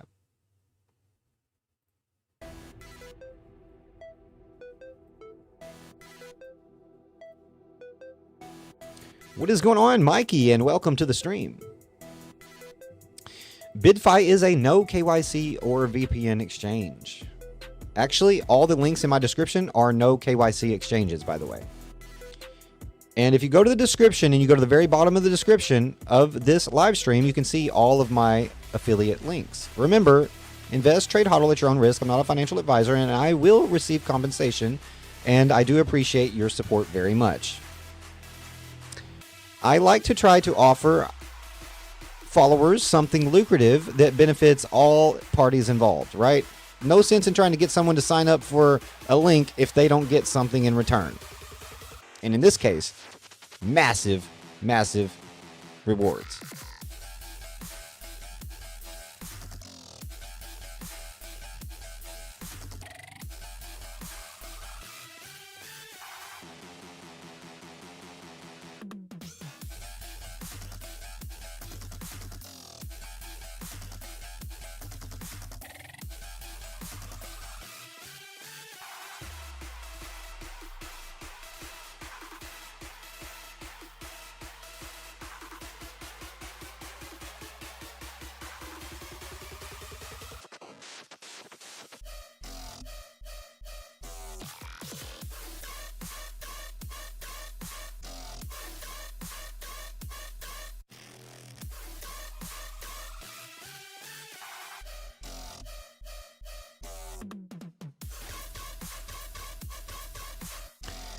Ubit is more of a up and coming exchange, I believe. So they are, they're not as recognized. So they are trying to gain some traction, and so their rewards and benefits are not as up to par as more well known exchanges like BidFi, but it's still good.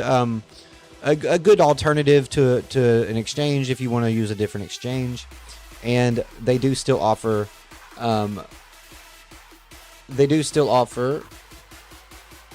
decent deposit bonuses, just not quite as lucrative as BidFi.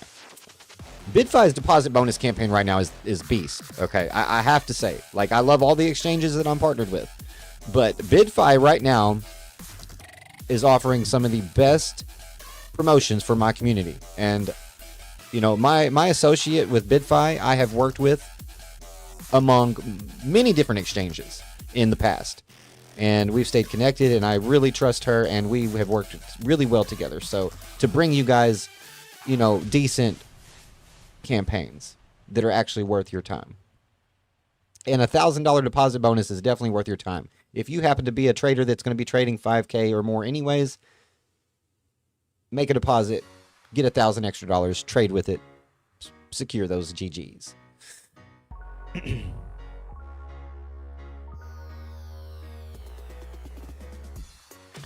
Bunny says, Ubit is a new exchange, but according to my experience, it has the best liquidity and low slippage than any other exchanges like BitUnex and Blowfin. I appreciate that input, Bunny. And I do appreciate you trying out BidFi as well. Definitely get it while the getting is good. As I mentioned, it is time sensitive.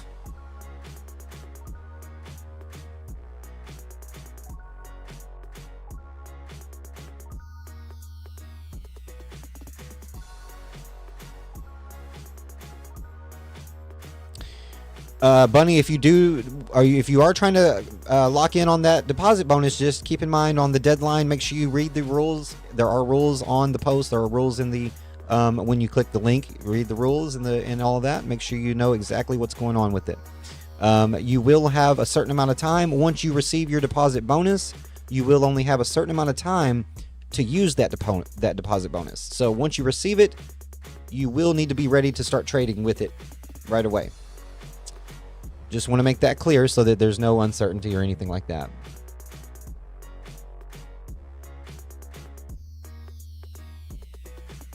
Markets have done absolutely jack nothing. I do like that Ethereum is at 2,800. I'd much rather see it at 2,800 than 26, 2,500.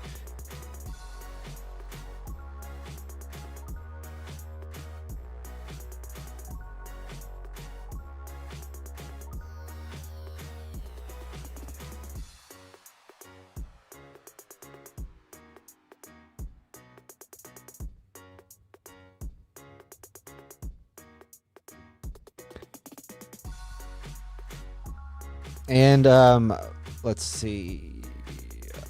If you had X, I could get you connected, but I should be able to find something out for you, Bunny.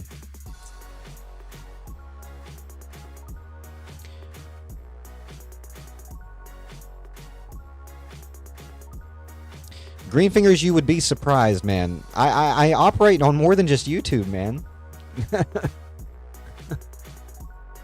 We've had quite a few deposits, actually. We've had quite a few people deposit 5K and more.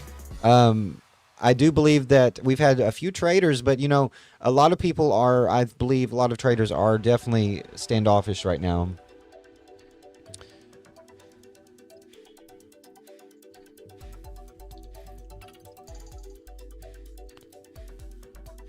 I myself trading with 1000x leverage back in the day was my trading volume was up there, man.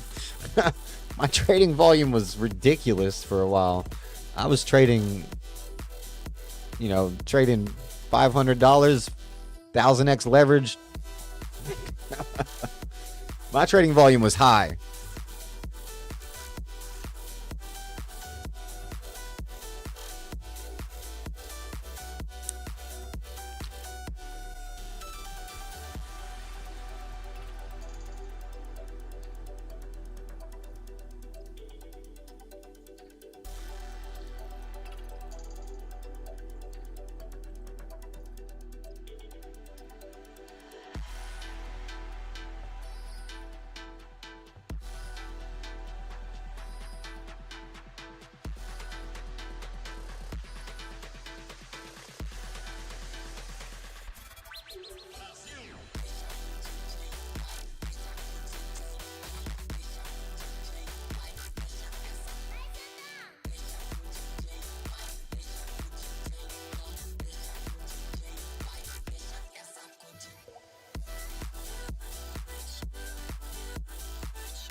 Greenfinger says those BidFi bonuses ain't much to shout about either, in my opinion. They are when you are partnered with the exchange, my friend.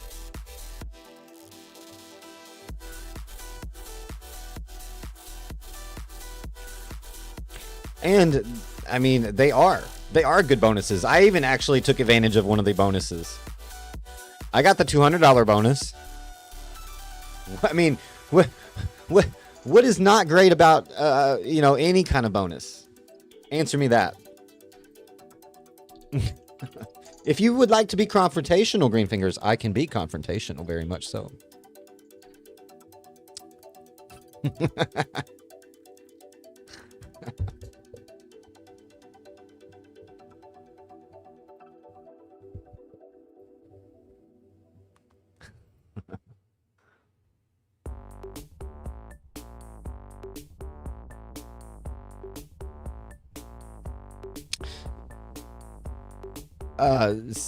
Sincere,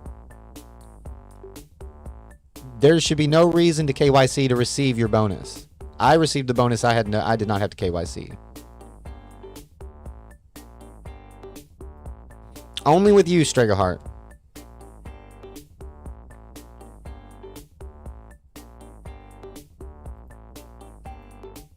Well, it's good to look at the glass half full, not half empty.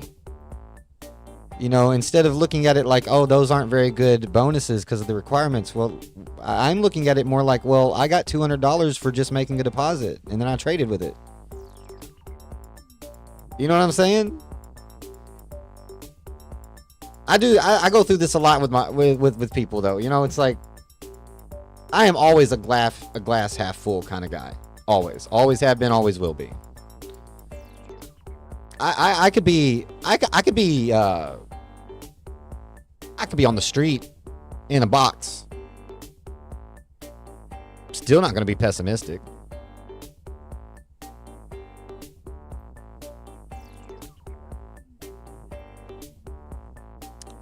Always good to get free money.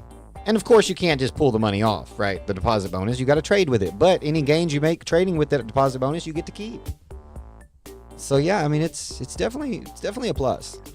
I don't really see a downside to it. The requirements, they have to make the requirements the way they are, because otherwise it would be too easy and they would lose their butt, like some exchanges that go under. But I mean, you do have, I understand completely. Yes, you have a limited amount of time to use the bonus. You do have to trade with it. You have to use it. You can't use it on, you can't just like, oh, I got the bonus and then I can hold on to it for this amount of time and trade with it when I want to. No, you have to trade with it when you get the bonus. So, but it's not really that big of a deal. And I am very grateful to be partnered with exchanges. I'm very grateful to be partnered with an exchange like BidFi.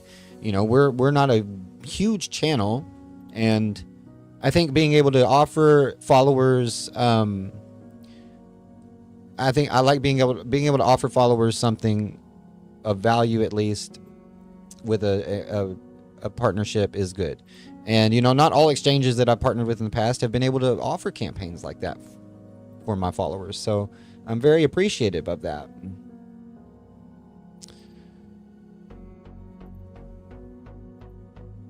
Because ultimately, the whole goal is to grow this community, benefit equally from one another, and build, learn, make money, grow. That is the goal.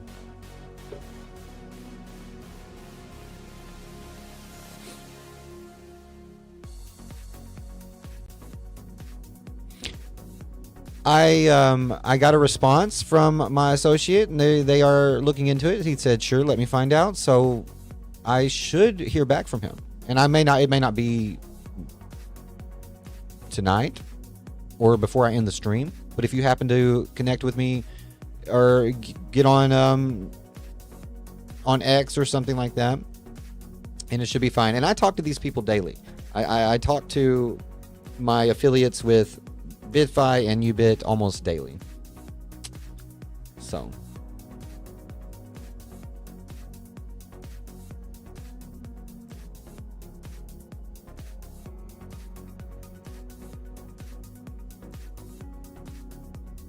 I literally have a whole Telegram group exclusively for my community and with customer support reps.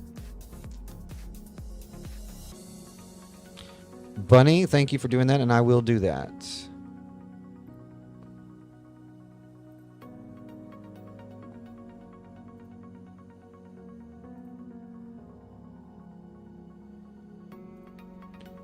Okay, here we go. Perfect. And see, now you can get connected. Here, okay.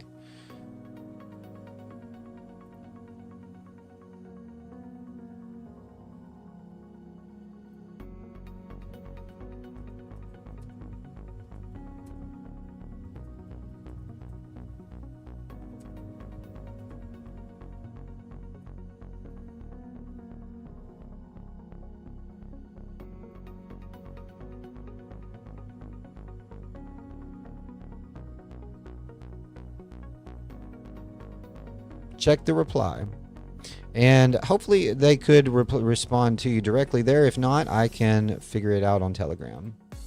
But either way, we'll get it taken care of for you. No worries.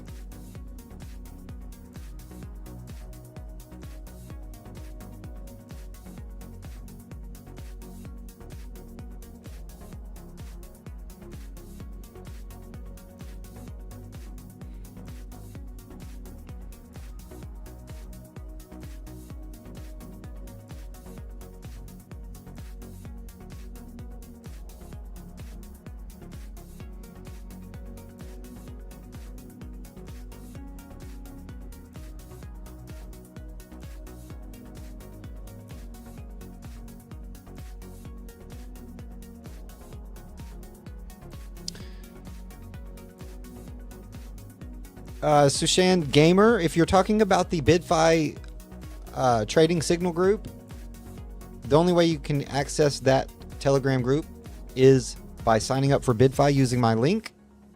Once you're signed up for BitFi using my link, you can click the link in the description of this video down here where it says scalp trades, swing trades, and more. And it is a Telegram Average Joe Crypto Verify bot.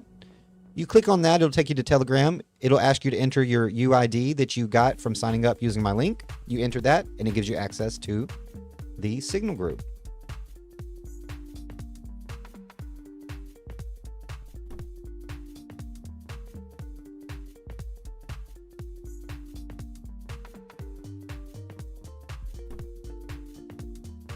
So everything that you need should be right here.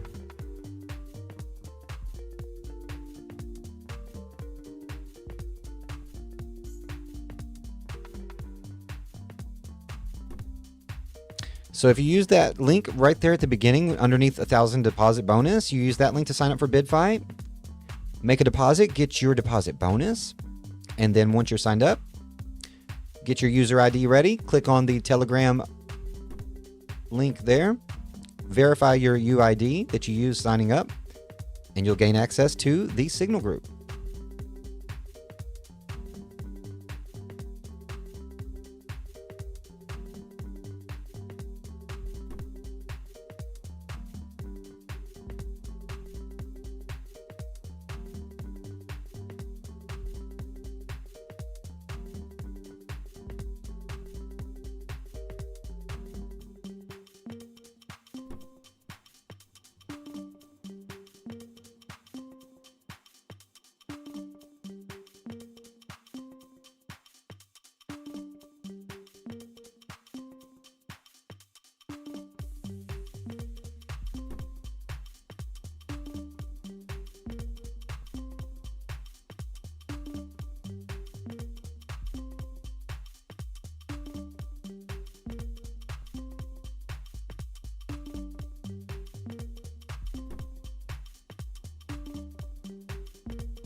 I tell you what, guys, it has been one amazing stream, and I do appreciate you guys showing up tonight. Even though it was really not what we expected, and I mean, isn't that typical? Isn't that typical? It's usually not what we expected. Strikeheart, thank you for being here, bro. I do appreciate you.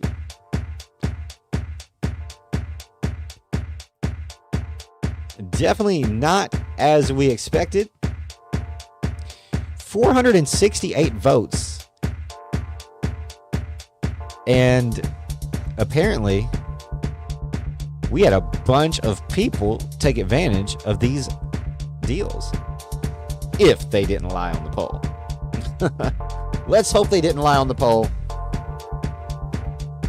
Sincere82, I am glad you could be here and join us during this massive piece of crap.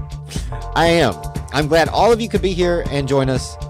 And I truly hope that the majority of you end up in our next live stream, because every time I do a stream covering Jerome Powell, when I do a typical crypto trading stream, nobody ever shows up, man. It's like the algorithm thinks, oh, they don't want to know about that. I don't know. Live coverage of big events usually does well, but I hope that all the new subscribers and all of you newcomers, I would love to see you again in the next live stream. Definitely another nothing waffle, but that is typical. But what an amazing stream it has been, right? 5,000 viewers tonight. It's been great. We gained about 100 new subscribers. It has been a good one. We didn't get to have drinks with the boys again. We did not get the 20 super chats that we needed, but that's okay. Right? No drinks with the boys tonight. It is a Monday anyways, right? It's a Monday, so no drinks with the boys tonight. We'll work on that next time.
All right, guys, I do sincerely appreciate you guys. Hope you guys have a good night tonight.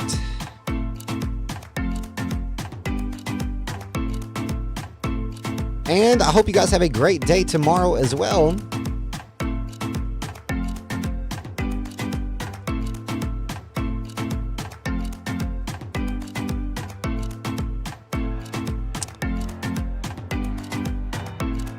Man, Sincere82, I really appreciate that effort. I hope it works out too, because I feel like sometimes it gets suppressed. Green Fingers, I will see you in the next waffle cook-off. We might actually have to start cooking waffles on stream.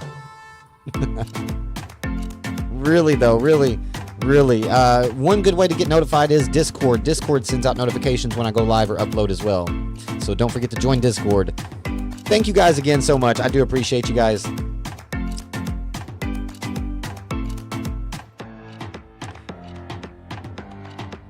Be good. Be good at it. And I'll see you in the next one. Peace.